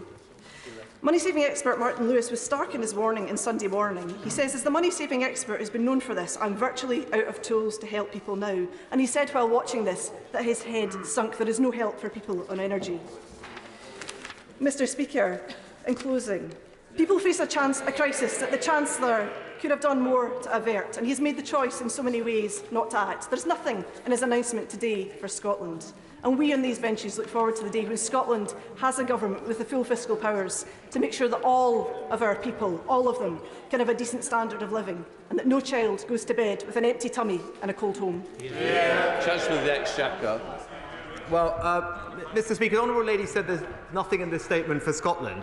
Maybe she missed the part about the UK-wide fuel duty cut, which will save a typical, together with the freeze, will save a typical driver £100 this year, typical van driver £200. Maybe she missed the part about the largest increase to personal tax thresholds ever, a £6 billion tax cut, which will help 2.4 million people in Scotland, starting in just a few months' time, or indeed the 75,000 businesses that benefit from the employment allowance. Again, a £1,000 tax cut for Scottish businesses coming in very shortly. And actually what I didn't hear from her, Mr. Speaker, she mentioned that Scotland wants, as ever, more fiscal autonomy. Scotland already does have a considerable degree of fiscal autonomy. And what I didn't hear was whether the SNP are going to deliver the same income tax cut for Scottish taxpayers that the UK government is delivering as paid for in these numbers in 2024. I look forward to hearing from the Honourable Lady that the Scottish government will be cutting taxes for their taxpayers with the powers and funding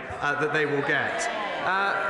Mr. Speaker, I always want to make sure that we look after the most vulnerable in our society. The Honourable Lady mentioned a single mother who she knew. I'm pleased and proud, in fact, that because of the actions of this government, increasing the national living wage in April by 6.6%, by cutting the UC taper rate, Mr. Speaker, and indeed by the increase in personal thresholds today, taken all together, all tax and welfare changes, that single mother of 2 children working full-time on the national living wage will now be £1,600 better off. Mr. Speaker, and then the last point I think the Honourable Lady was talking about was on businesses, and again I'd say to her, we are providing a business rate discount for businesses, and Scotland of course has received the Barnett share of that money.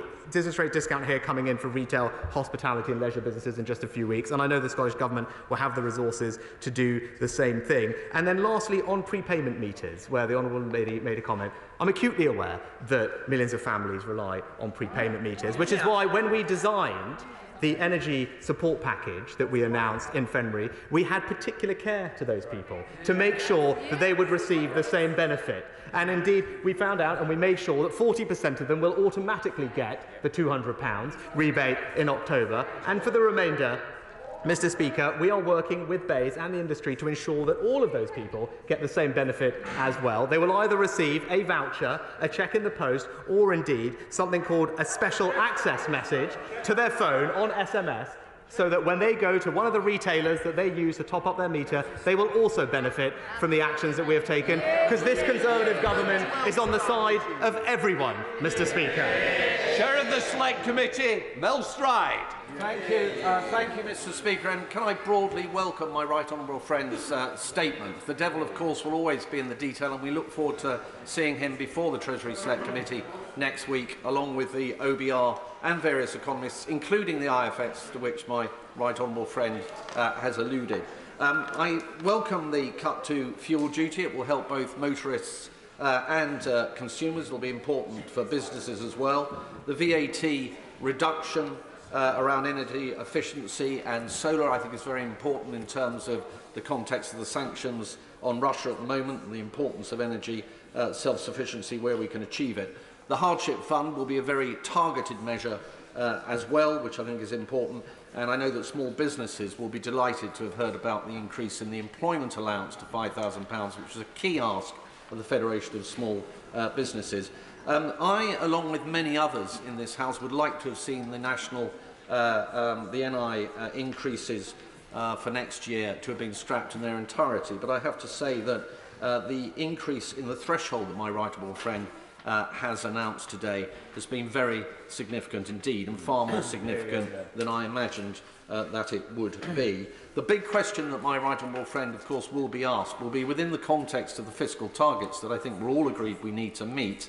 Has he used enough of that headroom now, as opposed to having it as a hedge against the uncertainties of the future, to which he alluded and which are very real around inflation and interest rates and the effect of that on the cost of borrowing to the government? So I just wonder whether I could ask him to speak a little bit more about his fiscal headroom. He will have had the advantage of seeing the OBR figures, which I have not, and what his assessment is of that, particularly around the deficit target.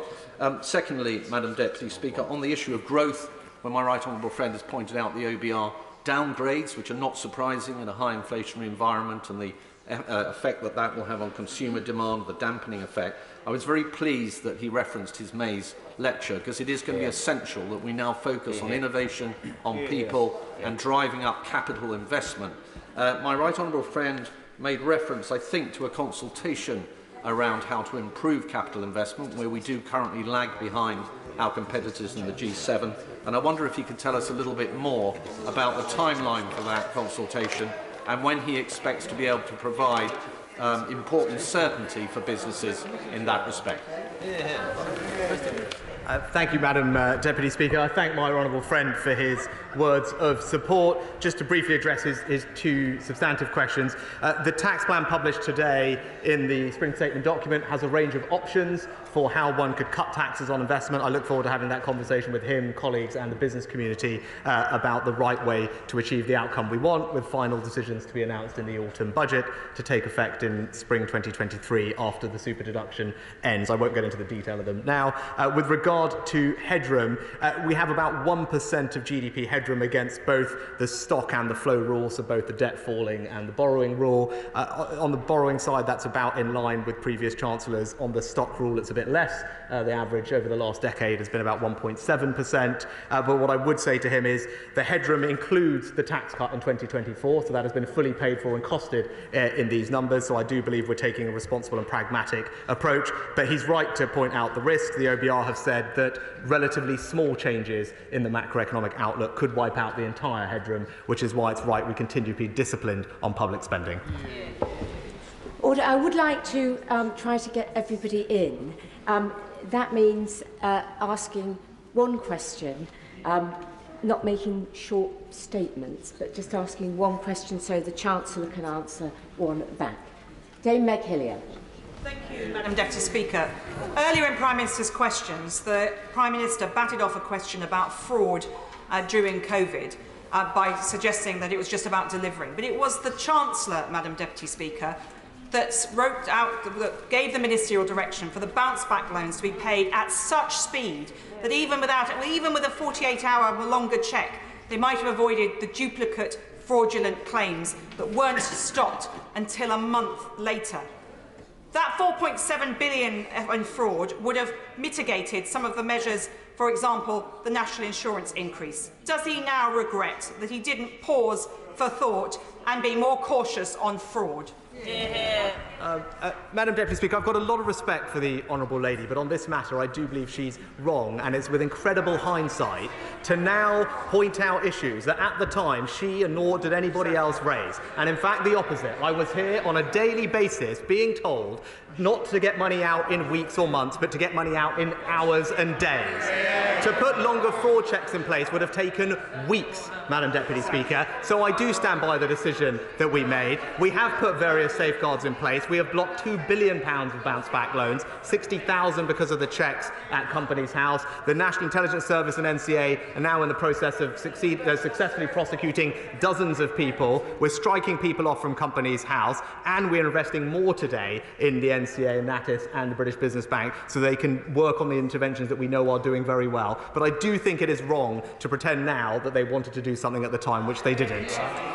Greg Clark. Thank you very much indeed, Madam Deputy Speaker. Can I congratulate the Chancellor on a tax-cutting, deficit-cutting, tax-simplifying statement, which is very much in the traditions of Nigel Lawson. He mentions research and development tax credits, and we have a target to get to 2.4% of investment in R&D across the economy by 2027. Are we on track for that? And when will the changes to R&D tax credits come into effect so that it can increase progress further on that?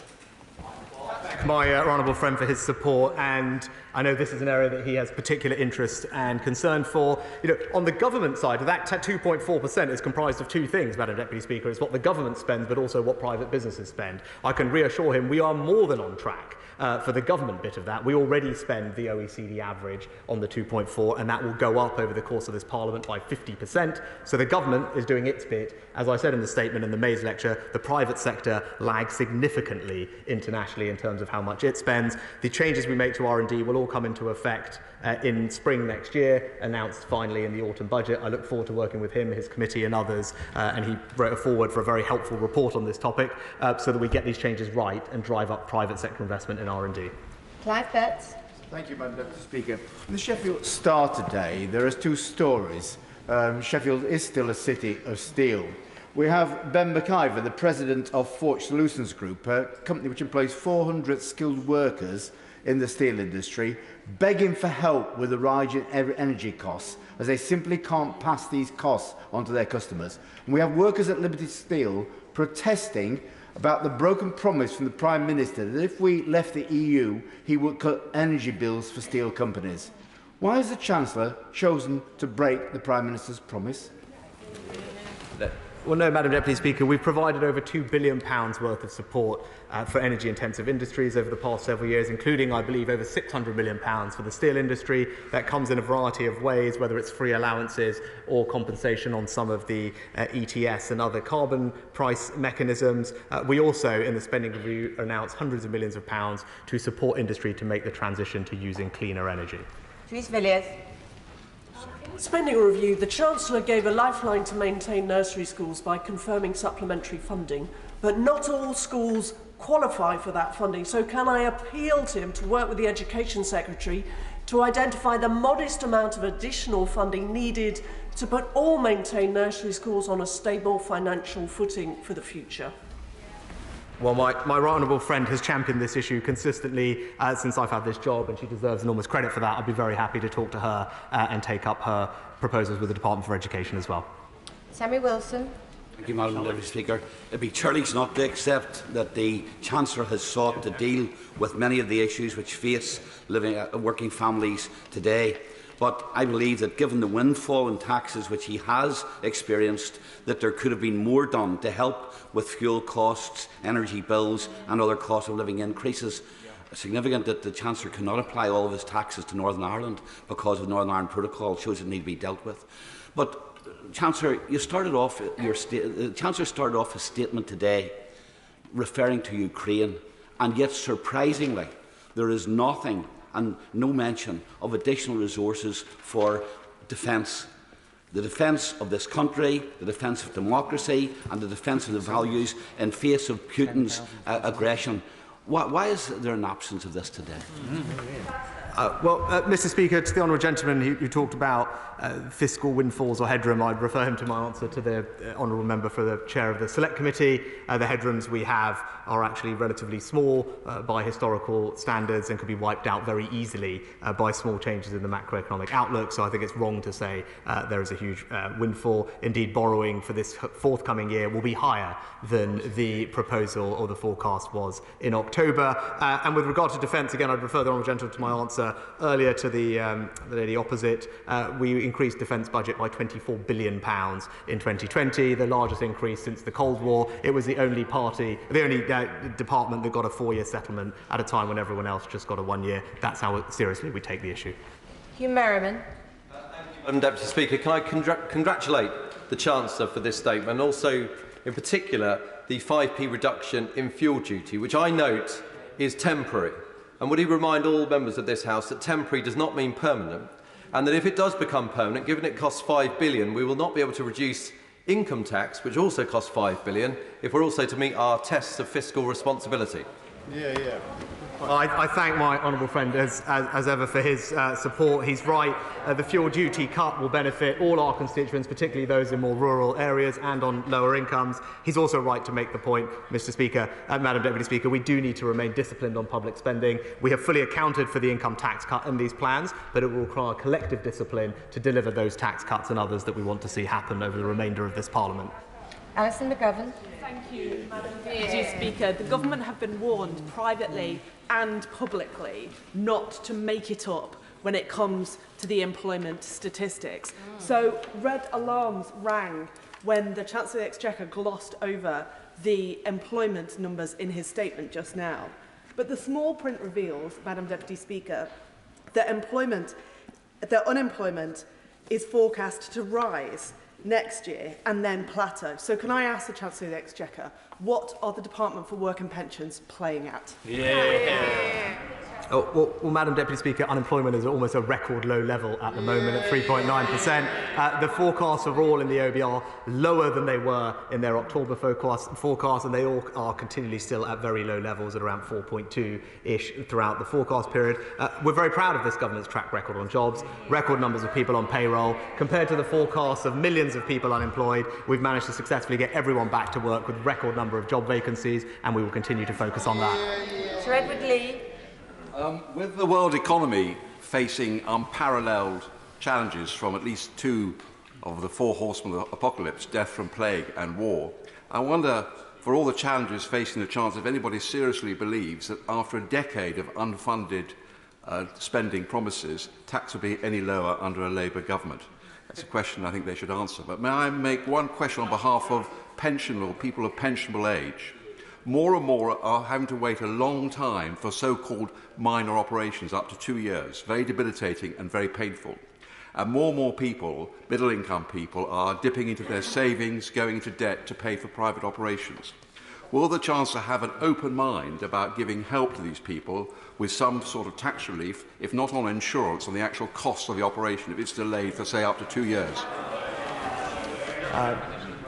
Madam Deputy Speaker, I'm always happy to take suggestions from my honourable friend, but also, he identifies a pressing problem that all of our constituents face, and that's waiting longer than we would like for particularly elective treatment. That's why every penny of our new health and care levy will go to the NHS and social care, so we can make a start on that backlog. We are backing the NHS to get those backlogs down, and my honourable friend is right to raise it. Sarah Olney. Much, Madam Deputy Speaker. Households are facing the biggest hit to living standards on record, and they were looking to the Chancellor today to offer them some hope. We also know from the OBR forecast that the Treasury will take an additional $13 billion in VAT thanks to inflation. So can the Chancellor tell us why he hasn't announced an emergency cut to that, as the Liberal Democrats have called for, putting £600 back into the pockets of the average family? That's an unfair tax that puts up prices for every single family in the UK, makes up half of all the taxes paid by the poorest households compared to less than a fifth for the richest. Thank you. Madam Deputy Speaker, I think it's wrong to say that there has been a VAT windfall. If the Honourable Lady looks at the numbers in the OBR forecast, she will see that their projection for VAT receipts for this forthcoming year are actually lower than their previous forecast in October. But we are helping working families, Madam Deputy Speaker, with a £6 billion tax cut, £330 in the pockets of 30 million workers across the United Kingdom. Robert Jenrick. Madam Speaker, well, I think when the Chancellor gets back to his office, that portrait of Nigel Lawson will be looking down admiringly on him. This is a Conservative plan that we can all get behind. It rewards work, it gets the deficit down, and it actually incentivises investment by businesses rather than penalising them with windfall taxes. Energy prices, as my right honourable friend knows, are very volatile, so he's right, I think, to stand by the £9 billion package he brought forward previously and wait until the next update on the energy price cap in late summer. If indeed it does show that energy prices are going to rise very substantially, that will have a big impact on the poorest households. Will my right honourable friend give us an assurance that he will obviously keep this matter under review and will consider further measures, if necessary, to protect the poorest households?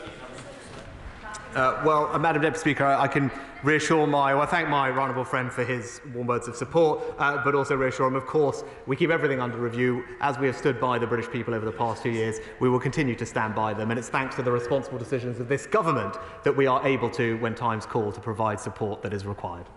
Seema Malhotra. Madam Deputy Speaker, consumer spending is vital for the growth of our economy in the aftermath of the pandemic. Yet with inflation now at its highest level for 30 years, he's seen the data, consumer confidence is declining, hitting our small businesses hard and setting back their recovery from the pandemic.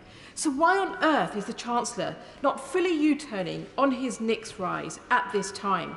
A rise which the government itself has admitted will increase inflation and decrease spending power.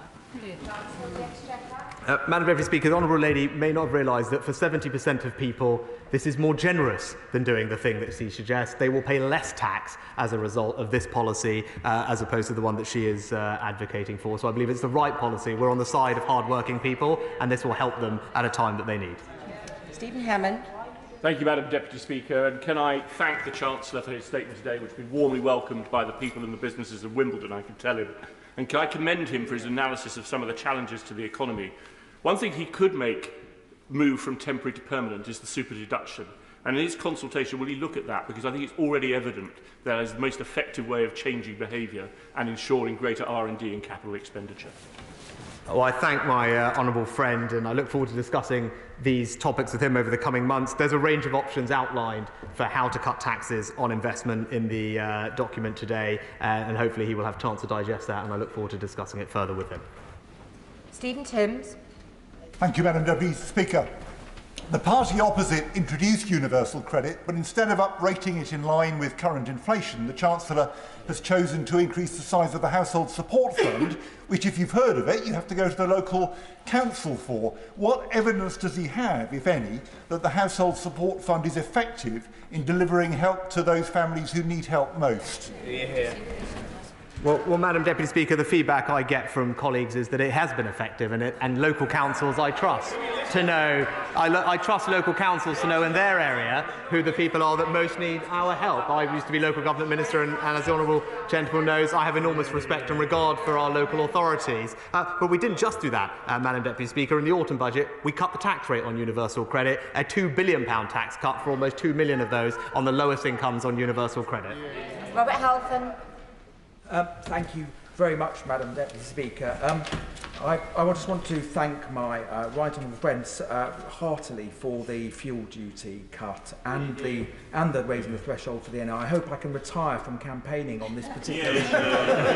My life would be a lot easier, and he has stood up for workers and for people on low incomes, and we should not forget that. As he said, it's this party that is the true workers' party of the United Kingdom. Could I just ask him on the apprenticeship levy, when he looks at the reform, can he make sure that apprenticeships remain at the heart, that it focus on getting more disadvantaged people to do apprentices, young people and people doing degree apprentices? Well, Madam Deputy Speaker, I thank my honourable friend for his support. I can give him that reassurance. Apprenticeships are fantastic. We want to make sure they're continually supported, but we will look at all aspects to make sure that we're also incentivising the training that we want to see. But he is right, Madam Deputy Speaker, to highlight that this party is the party of the workers.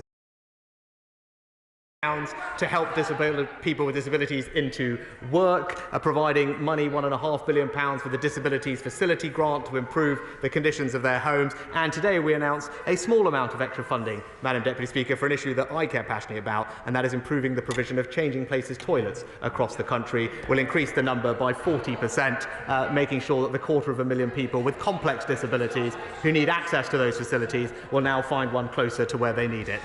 Darren Henry.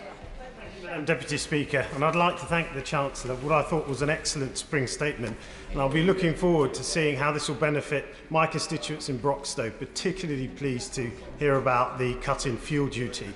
However, I was a bit disappointed I didn't hear anything specific about an increase in funding in mental health. Is this something the Chancellor will look at in the future? Well, Madam Deputy Speaker, I'm happy to tell my honourable friend we announced a significant increase for the NHS back at the spending review in the autumn. The record NHS spending settlement includes big increases for mental health, and the Department for Health will be able to provide him with the exact split, but I think he can rest assured we're making good progress with dedicated funding now for the cause that he rightly champions. John McDonnell.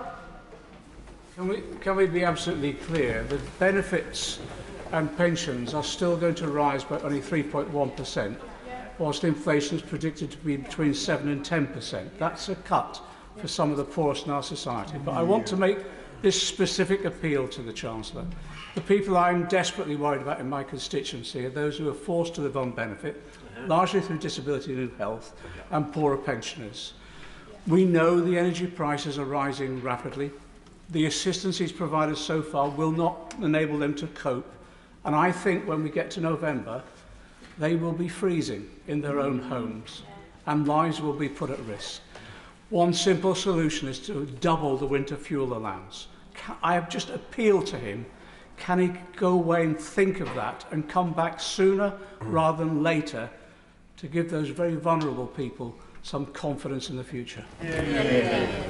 Well, Madam Deputy Speaker, all the people that he mentioned will benefit from the proposals we put forward last month, £9 billion to help everybody. The doubling in the size of the household support fund is there for his local council and others to support those most in need. And he's right to highlight the winter fuel payments, which are payments of up to £300 for those pensioners. And many of them will also, those on pension credit, will have access to the Warms Home discount, Madam Deputy Speaker, which is an extra £150. Anthony Brown. Thank you, Madam Deputy Speaker. As a member of the Treasury Select Committee and chair of the Conservative Backbench Treasury Committee, I congratulate the Chancellor on this spring statement, tax cutting, tax simplifying, with many measures to help hard-working families make ends meet and to promote economic growth. But I also very much welcome the publication of the tax plan. Too often governments are tactical about their tax policies, leaving great uncertainty for businesses about what's going to happen next. We now have a strategy for the years ahead. Now, tax policy has to be informed by a strategy, it needs to be credible, and it also needs to be fair. Can my right honourable friend, the Chancellor, confirm that of all the measures the Treasury has introduced since 2019, that the poorest households have benefited the most and the wealthiest households have contributed the most? Thank my honourable friend for his question and also on his new appointment. I look forward to working with him and both his committees over the coming months to flesh out particularly the business tax options that we want to finalise by autumn budget. And he is absolutely right. The distribution analysis published today, which looks at all tax, welfare and spending decisions, shows that this government has been highly progressive in its actions. Those on the lowest incomes have benefited the most. Caroline Lucas.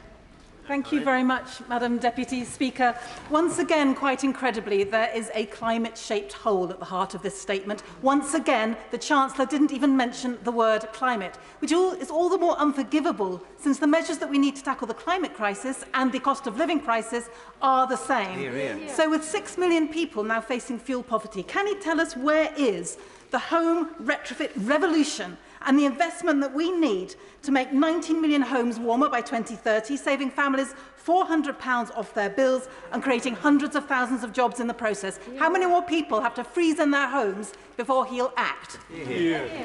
Madam Deputy Speaker, we already acted in the spending review last autumn to outline billions of pounds to improve the energy efficiency of hundreds of thousands of homes across the country. She's right that that saves £300. We have grants available up to £20,000 depending on the scheme that will do that over the remainder of this Parliament. But also the energy company obligation does the same thing for hundreds of thousands of people in fuel poverty through energy bills. So we already did it. We're getting on with it. And I think missed the fact that we just cut VAT today on energy-saving materials.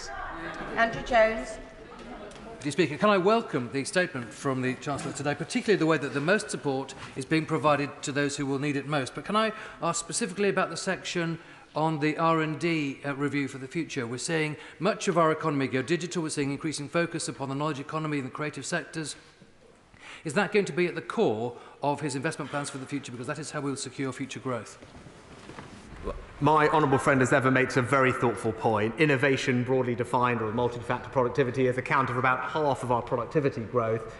Its pace has slowed recently. We need to reinvigorate it. I set out a strategy to do that in the May's lecture, but key to that will be driving up private sector investment in R&D and innovation, and the tax cuts that we will put in place and reforms in the autumn will help us achieve that end.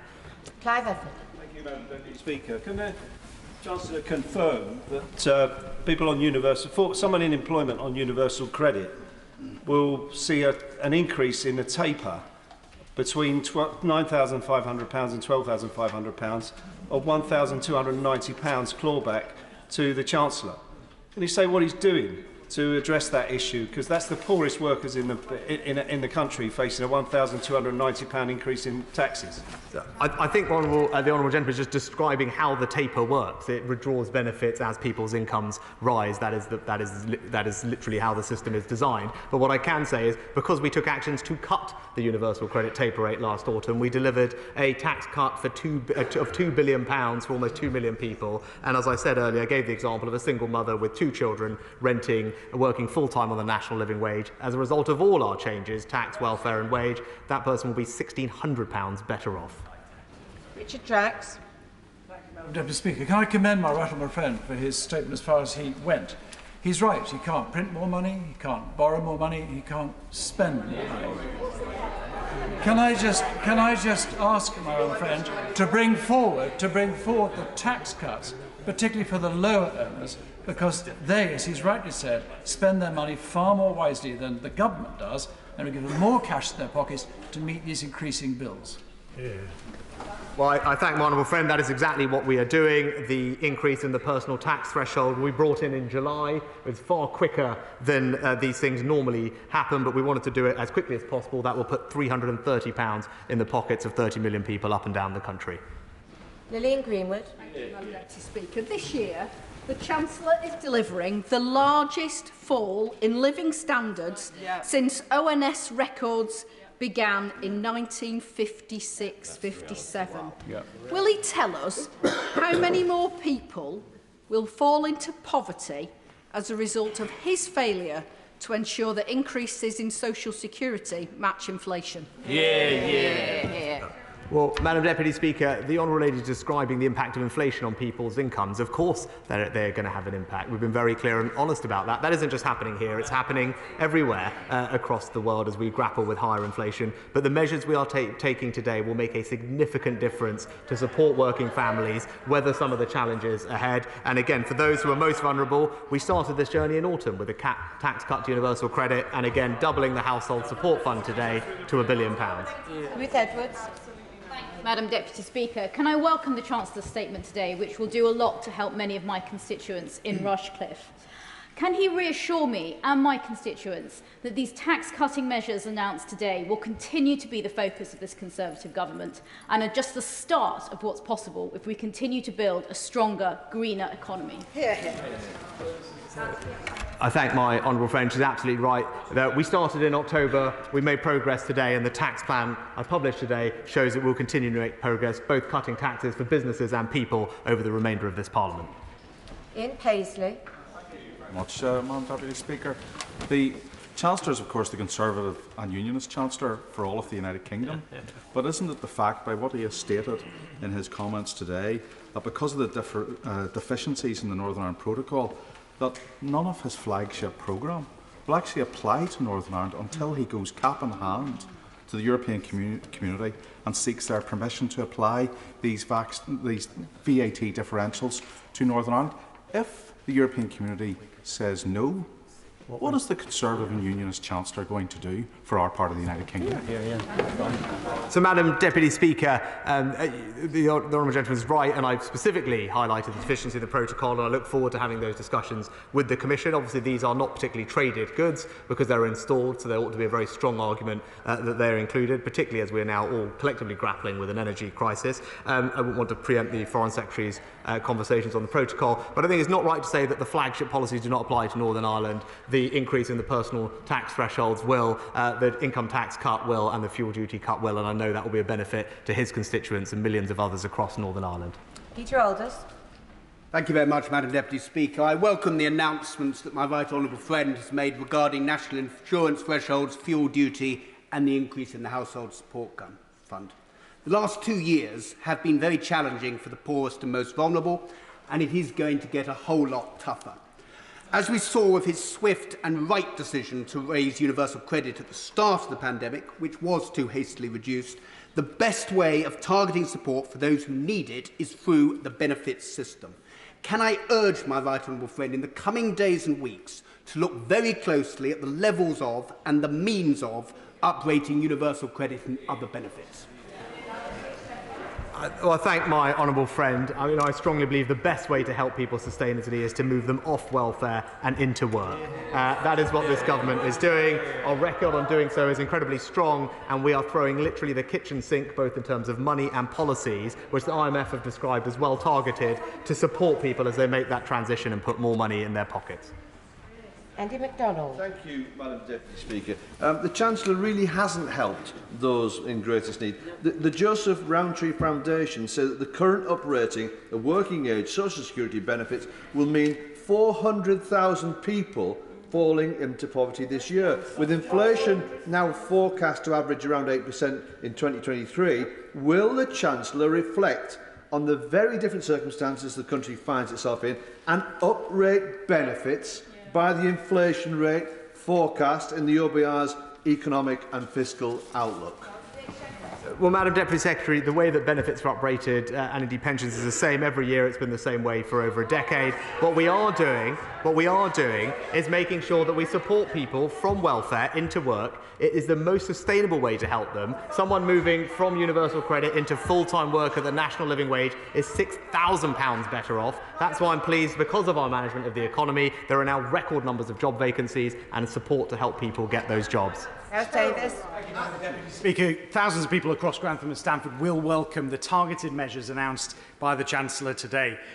Does he agree, and can he reconfirm for the House that he agrees that the best way to tackle the cost of living issues that people face is through the dignity of a job and the security of a regular paycheck? And that is why it's so important that unemployment, if he will listen, unemployment has fallen every single month for the last year, and he should welcome that.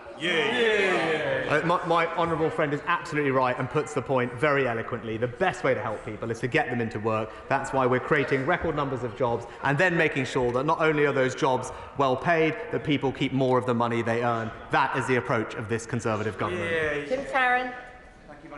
Speaker, there appears to be no plan from the Chancellor, glossy or otherwise, for farming and food security. Is he aware that hundreds and hundreds of farmers are leaving the industry because of the botching of the transition from the old basic payment system to the new system? If he were to peg the basic payment system at its current rate, rather than halving it over the next 2 years, he would at least give time for farmers to be able to catch up and get into the new schemes. As it stands, we are seeing farmers leave the industry just at the moment we're facing an international food security crisis. Will he rethink and back British farmers?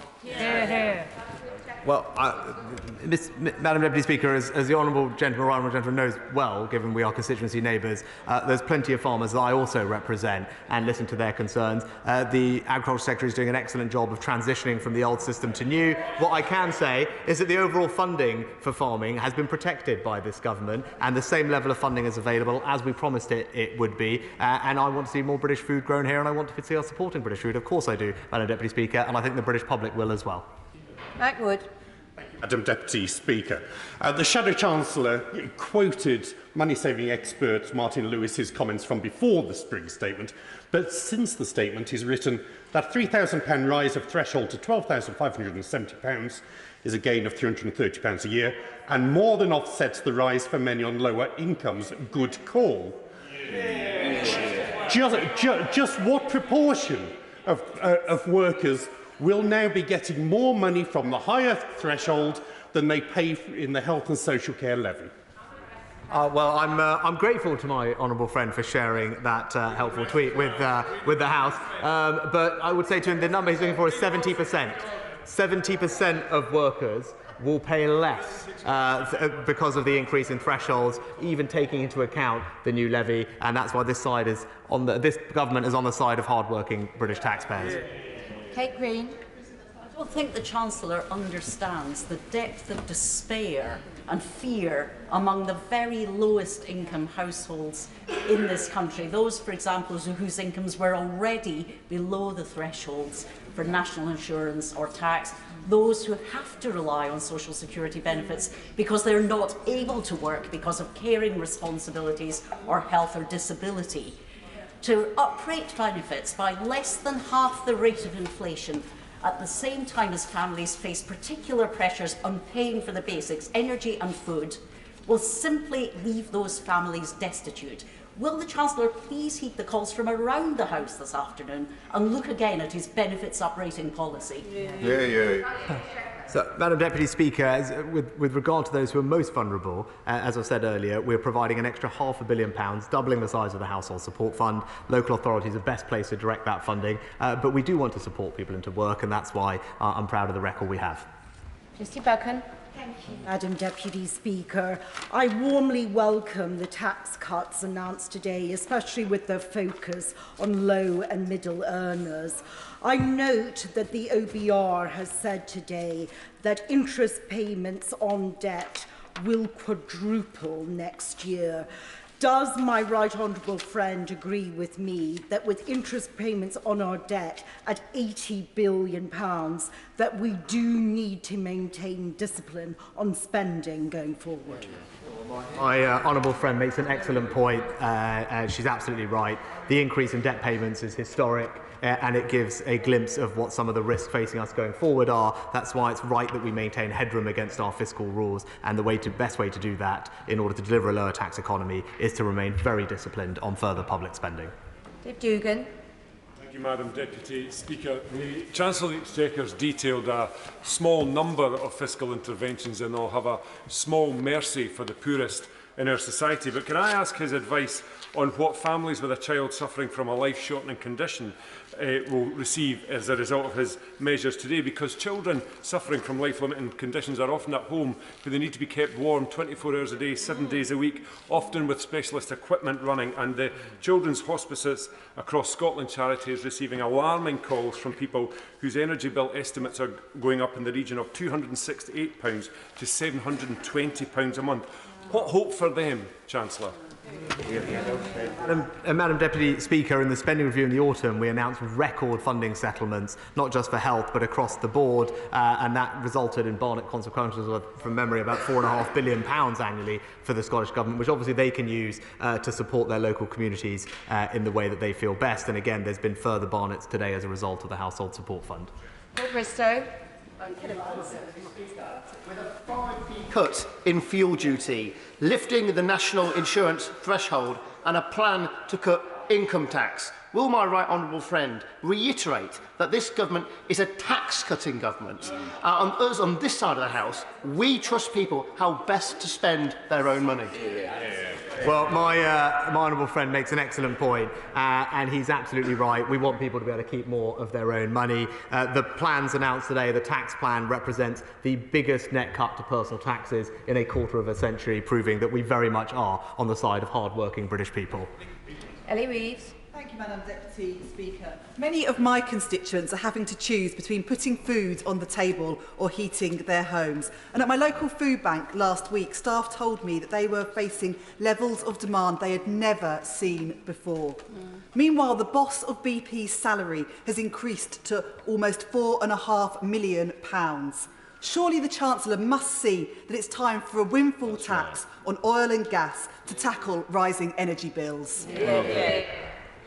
Well, I've already addressed this, Madam Deputy Speaker. I'd urge the Honourable Lady to wait for the Prime Minister's forthcoming energy security strategy, which will ensure that British people have affordable energy, secure energy and reliable energy, and most importantly, in the process, support British jobs and British investment. Robin Miller. I welcome this statement, and I agree with him, the Chancellor, that this is a statement for the Union, because in these uncertain and unusual times, it's the strength of our economy that helps us in positions on defence, trade and more. But we're maintaining generous levels of support for devolved administrations in Scotland, in Wales and in parts of England. So it's vital that UK taxpayers can be assured that they are receiving value for money for expenditure behind devolved curtains. Is this something that the new Cabinet Committee of Efficiency and Value for Money will be paying attention to? Oh, my honourable friend makes an excellent point. I look forward to taking up his suggestion and having further conversations with him about it. And I'm glad that over 1 million Welsh taxpayers will benefit from the announcements that we've made today. Zara Sultana. Thank you, Madam Deputy Speaker.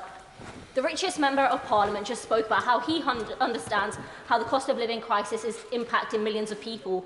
But judging by what he said, that will sound like a cruel joke to people across the country.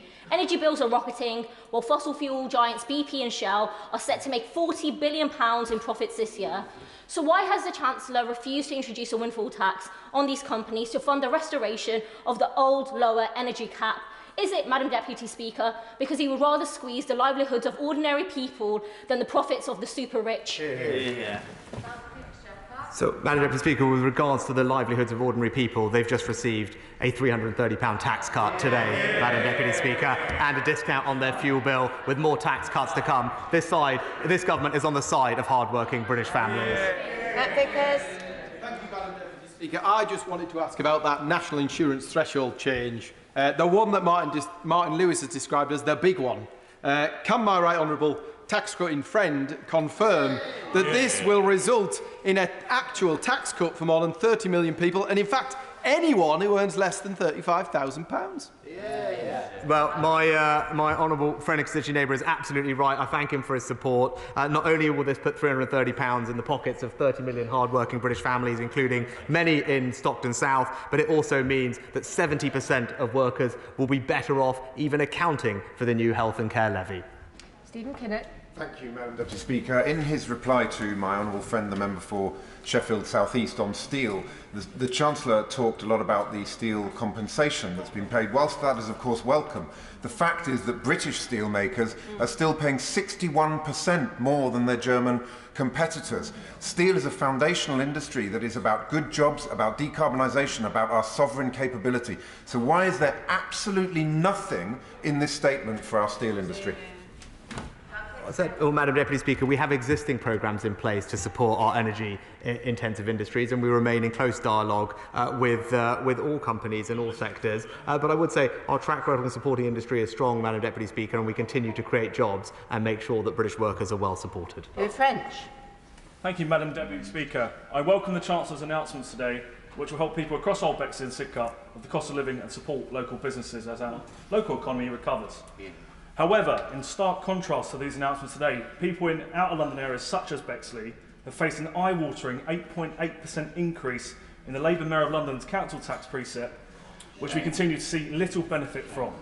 And even worse, now drivers and local businesses face the prospects of paying over £4,000 a year from the ULEZ expansion, which is clearly a tax raid with little proven environmental impact in outer London. Does he agree with me that this tax raid by Sadiq Khan on hard-working people across Bexley should be stopped? Madam Deputy Speaker, my honourable friend makes an excellent point, and even if the Labour Mayor of London is not standing up for his constituents, I know my honourable friend will stand up for his hard-working constituents in Bexley and Sidcup, and he would have seen today we are on their side, we are cutting their taxes. Vera Hobhouse. Thank you, Madam Deputy Speaker. The Chancellor is still not agreeing to a windfall tax on the super profits of the oil and gas giants. Such a tax would hit the shareholders. It would not hit workers and their jobs. It would not hamper a business from operating successfully. Why is he protecting wealthy shareholders? Well, Madam Deputy Speaker, I feel this is getting a little repetitive, but it's because I believe that we will see more investment in British industry, more investment in the North Sea, more energy security and more jobs created, and I look forward to companies bringing forward those plans in the coming weeks and months. Alex Norris. Thanks, Madam Deputy Speaker. I'm old enough to remember when levelling up was the centrepiece of the government's domestic policies. I think people will be incredulous that we didn't hear a single mention of it from the Chancellor this afternoon. He talks of low growth. Well, we have low growth because we don't unleash the potential across the regions of this country. Madam Deputy Speaker, it's time for the Chancellor to just admit levelling up's a sham.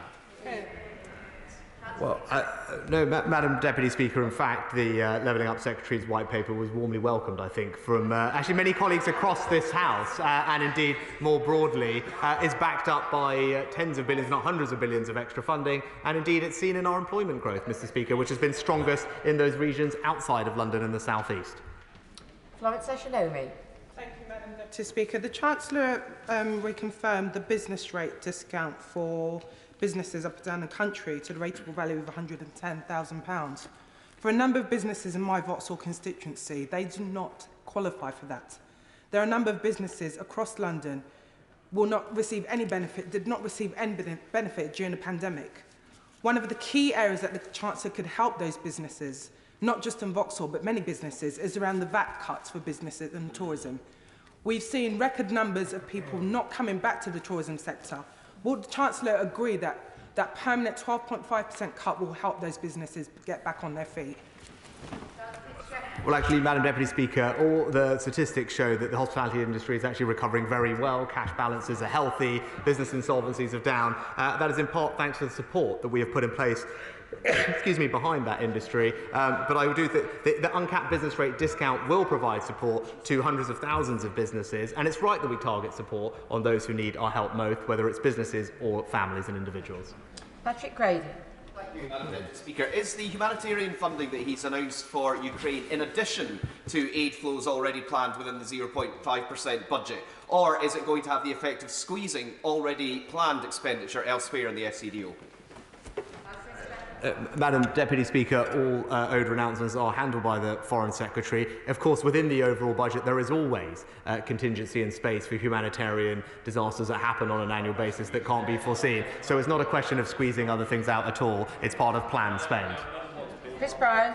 Thank you, Madam Deputy Speaker. I commend the government's action on Russian sanctions, but we cannot possibly think that this is job yet done. Mariupol still burns. Children are fleeing the bombing of their homes. And we still haven't even introduced a sanction regime which is as tough as the sanction regime on Iran. So can I urge him to go a bit further? We need to sanction all the Russian banks, not just 60% of them. We need to tackle the trust funds, such as that recently set up by Alisher Usmanov, so as to protect his assets in the UK. We need to tackle the families and the hangers-on, such as Lavrov's family, who are in the UK. And we need to tackle shipping. We must do all of these things for the people of Ukraine as fast as possible. Madam Deputy Speaker, I've been working very closely with my counterparts in G7 economies and beyond to coordinate our financial and economic sanctions, which I am more responsible for, and I'm highly confident that what we've done is world-leading, particularly with regard to acts on bank freezes. But we are constantly in dialogue with our partners to make sure that the action we take is effective when it is done coordinated. It's not remotely, Madam Deputy Speaker. Actually, there's been good unity in this House on this topic, and for the honourable gentleman to claim that somehow we are behind other countries when it comes to sanctioning Russian banks is simply not true. This government has taken a leading role in doing it. We are ahead of most of our peers, and he doesn't know that I know because I'm in the conversation with the finance ministers about where else they are prepared to go. I'm very confident that we have done a lot and have played a leading role internationally in bringing others along with us. Stephen Farron. Thank you very much. Whenever the Chancellor has been trying to excuse his failure to increase benefits in line with inflation, he's referred to situations such as the universal credit taper and the national living wage, which help those people on benefits who are in work.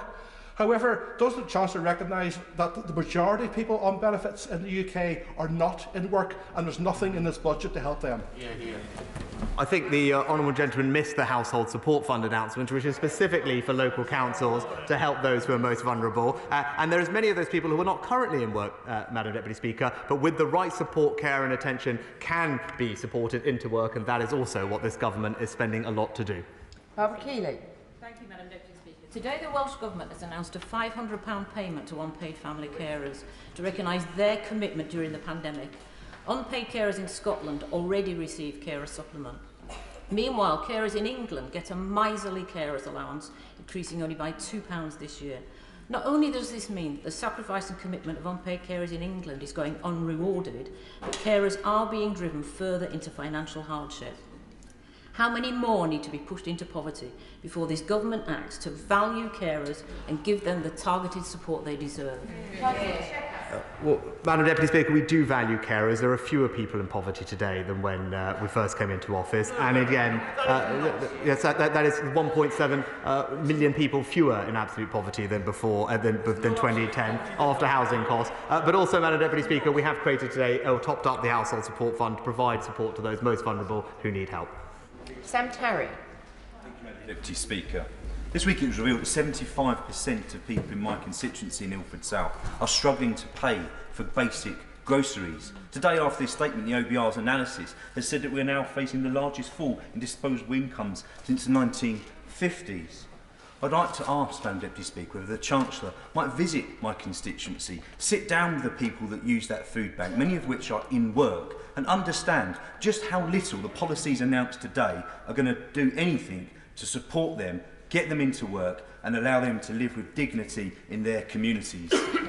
Well, Madam Deputy Speaker, the honourable gentleman is simply wrong. For those people in work, particularly on low incomes, they will benefit disproportionately from the policies that have been announced today. I've given plenty of examples already, but a single mother with 2 children renting on universal credit, working full-time on the national living wage, will be £1,600 better off as a result of all the policies that we've announced on taxes and welfare. So I do believe we are supporting exactly the people that he talks about. Deirdre Brock. Thank you, Madam Deputy Speaker. The Climate Change Committee's estimates suggest the overall price tag for retrofitting the UK's homes, considered some of the most leaky and energy inefficient in Europe, is £27 billion a year over the next 25 years. Will he recognise that this needs real commitment and investment, not just tinkering around the edges? Madam Deputy Speaker, in the spending review, we announced the largest amount of investment in upgrading home energy efficiency this country has ever seen. Billions and billions of pounds across a range of different schemes, helping hundreds of thousands of households with the costs of upgrading their energy. Barry Gardner.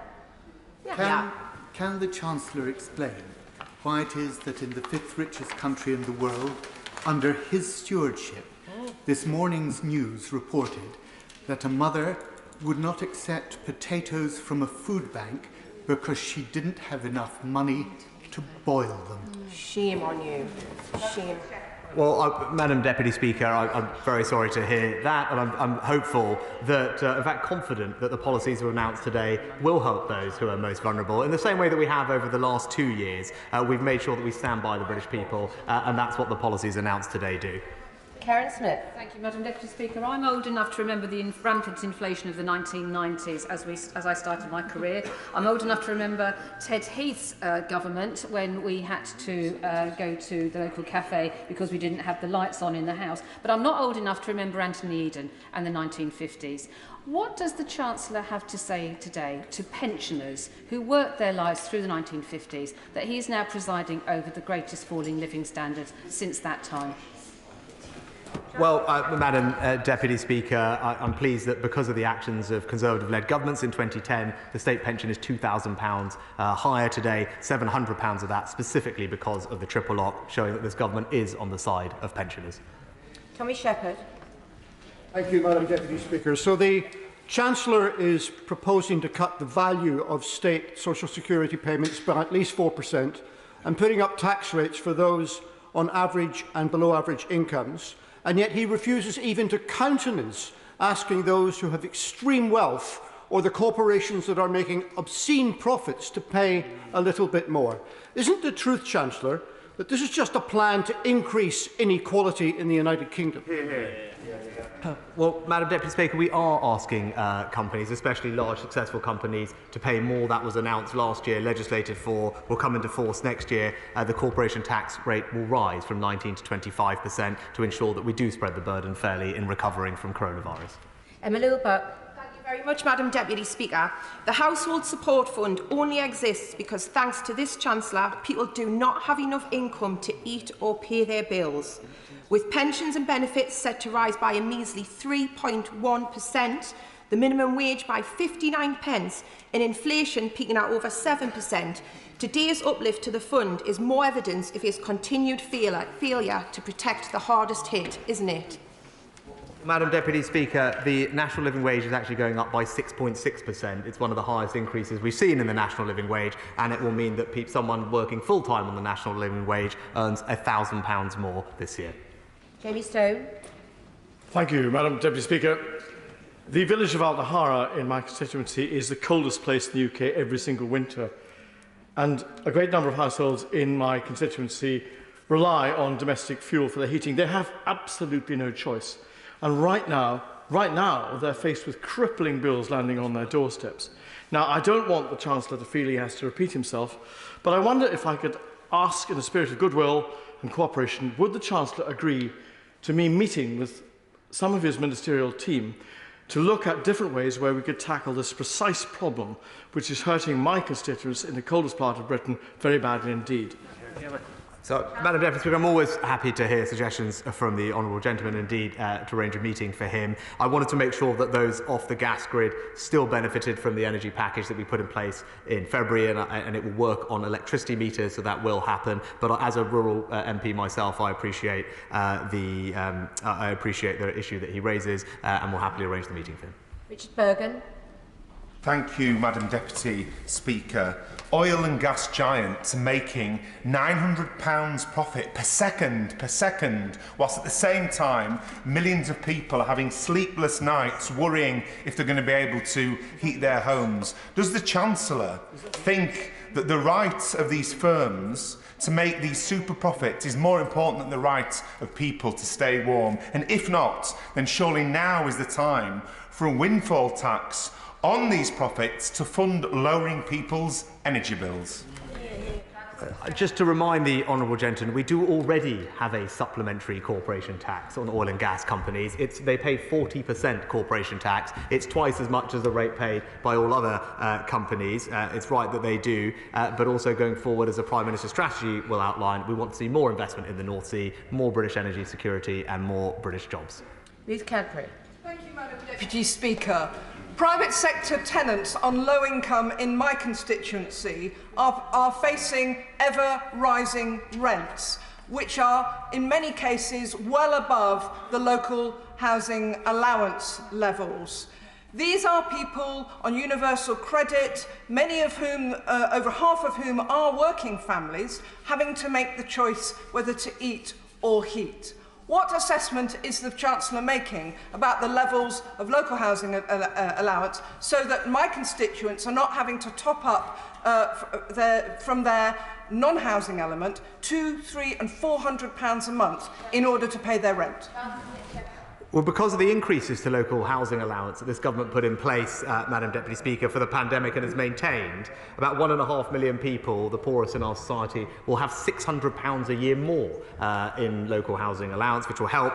She talked about a family on low income, so that she's aware, a family with 2 children, with someone working full-time, the other working part-time on the national living wage and renting. As a result of all the tax and welfare changes we've made, including the taper and national living wage, will be about £3,000 better off, Madam Deputy Speaker, and I know that that will help them through the challenging months ahead. Alan Brown. Thank you, Madam Deputy Speaker. Brownings the bakers make sell products and distribute them right across the UK through some of the major UK supermarkets. I wrote to the Chancellor highlighting that their electricity costs have increased from £4,000 a week to £11,000 a week, and if they want fixed cost, it's an eye-watering £17,000 a week they've been offered for a 2-year contract. Now, obviously, the Treasury makes more money in VAT returns out of these eye-watering increases, so rather than a Chancellor having to write back to me, confirm to me here and now, I can tell John Gall, the Managing Director, that he's doing nothing to help businesses like Brownings the bakers. Well, Madam Deputy Speaker, the honourable gentleman is simply wrong on VAT. If he looks at the figures published today, he will see that the OBR's estimate of VAT receipts in this forthcoming year are actually lower than the amount that they had expected in the autumn. And we are providing a tax cut for small businesses today, £1,000 due to the increase in the employment allowance, and that will kick in just a couple of weeks. Rachel Maskell. Thank you, Madam Deputy Speaker. As always, the Chancellor has forgotten the poorest, those claiming pensions, those claiming social security and those living below the minimum income threshold hit by the cost of living crisis. All my poorest constituents want is food, warmth and shelter against soaring house prices. All they got was 6p a day from the Housing Support Fund on average. So will the Chancellor go back again and review the rise in social security payments? They need that money, or else they're going to go hungry, they're going to experience hypothermia and they'll be homeless. It is important that the questions are very brief at this stage if I'm going to get the last few people in. Chancellor of the Exchequer. Well, Madam Deputy Speaker, with regard to supporting those who are homeless, the spending review in the autumn increased support for homelessness by 85% compared to 2019 levels to over £640 million a year, and we're currently seeing the number of rough sleepers at almost very, very low levels compared to the last several years, and hopefully the lowest in a decade by the end of this Parliament. Ian Byrne. Thank you, Madam Deputy Speaker. I have asked this of the Chancellor on numerous occasions already, and on Monday I led a delegation to Darnasea to deliver a letter urging him to grant a right to food.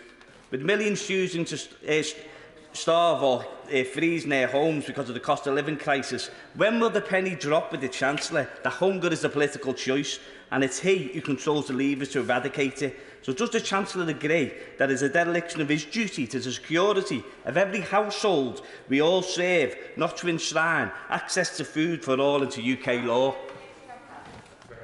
So, Madam Deputy Speaker, we've actually invested over £200 million a year in the Holiday Activity and Food Programme to provide both food and enriching activities to hundreds of thousands of children across the country. In Putney, 31% of children live in poverty, and the biggest item that the Chancellor could bring in would be to scrap the two-child benefit cap, which is cruel and leaves children in poverty. Has the Chancellor assessed the two-child benefit cap, and when will he scrap it? So, Madam Deputy Speaker, I'm pleased that there are now 300,000 fewer children in absolute poverty compared to 2010. And the best way to make sure that children do not grow up in poverty, Madam Deputy Speaker, is to ensure that they do not grow up in a workless household. And 700,000 fewer of those today as a result of the actions in this and previous Conservative governments. To ground, please. Madam Deputy Speaker, the National Audit Office have found that HMRC in a single year allowed over £300 million of fraudulent claims for research and development tax relief. We also know from other annual reports that the Treasury are woefully bad at producing evidence to demonstrate that any of the tax relief policies actually deliver the required objectives. So with that in mind, what assurance can we have that the announcement that is made today is actually going to lead to a genuine, real terms increase in R&D spend and won't just become yet another taxpayer-funded get-rich-quick scheme? Well, Madam Deputy Speaker, government spending on R&D is increasing considerably over this Parliament, but the Honourable Gentleman is right to point out some of the issues with our existing relief schemes. They don't work as well as they should. We're committed to tackling them. Final announcements made in the autumn for effect in spring. Figures from the National Institute of Economic Social Research have shown that destitution has more than doubled from 197,400 to over 400,000. Destitution is defined as two single people living on more than £100 after housing costs a week. Is the Chancellor happy that none of his announcements today have benefited those who were in destitution? Madam Deputy Speaker, I think that's categorically not the case. The policies we've announced today will help British families up and down the country in all sorts of circumstances. We're making sure that work pays, we're supporting people into work, we're cutting the cost of fuel, and we have a plan to allow people to keep more of their own money in the years ahead. It's the right way to help people, and all the distribution analysis published today supports that we are doing most for those on lowest incomes. Madam Deputy Speaker, unpaid carers are increasingly worried about how they'll afford to pay their bills, and I'm sure that the Chancellor will agree with me that they provide an essential contribution to the UK. Can he set out whether he is considering any further measures to support unpaid carers? To carers everywhere for the fantastic job that they do, Madam Deputy Speaker. I'm confident that they will benefit, their families will benefit from the policies that we've announced today. Jim Shannon. The Chancellor for the help that he's been given to constituents. However, a constituent of mine has recently been in touch to say that the change in the removal of red diesel would translate her business to an unsustainable increase in the cost of sales by some £400,000 annually. So does the Chancellor, not been challenged, but does the Chancellor agree that this increase has come at a time of breaking point for businesses, and will the Chancellor make allowances for the continuation of red diesel until the economy gets back on its feet? Madam Deputy Speaker, these changes were announced 2 years ago, consulted on, and there are various exemptions in place, particularly to protect agriculture, which I know will be important to the honourable gentleman, but it's right that we go ahead with the changes as legislated. I thank the Chancellor for his statement. Point of order, Alison Tooley. Very much, Madam Deputy Speaker. I just wanted to use the opportunity to allow the Chancellor to hear a clarification. The Chancellor has suggested that the Scottish Government might want to follow the UK Government in eventually introducing a 19% rate of income tax. I wondered, Madam Deputy Speaker, if it would be possible to have the Chancellor correct the record, because there is already a 19% rate of income tax for the lowest earners in Scotland. So, in fact, it's the UK Government that has to play catch-up with the Scottish Government. Well, as the Honourable Lady knows, the Chair is not responsible for the speeches of ministers. I am sure that if there has been any incorrect information given, the record will be corrected, and obviously the front bench have heard the point that the Honourable Lady has made. Thank you. Statement, Minister Kit Malthouse. With permission, Madam Deputy Speaker, I would like to make a statement on the publication of Her Majesty's Inspector of Constabulary and Fire and Rescue Services report into the Metropolitan Police's counter-corruption arrangements.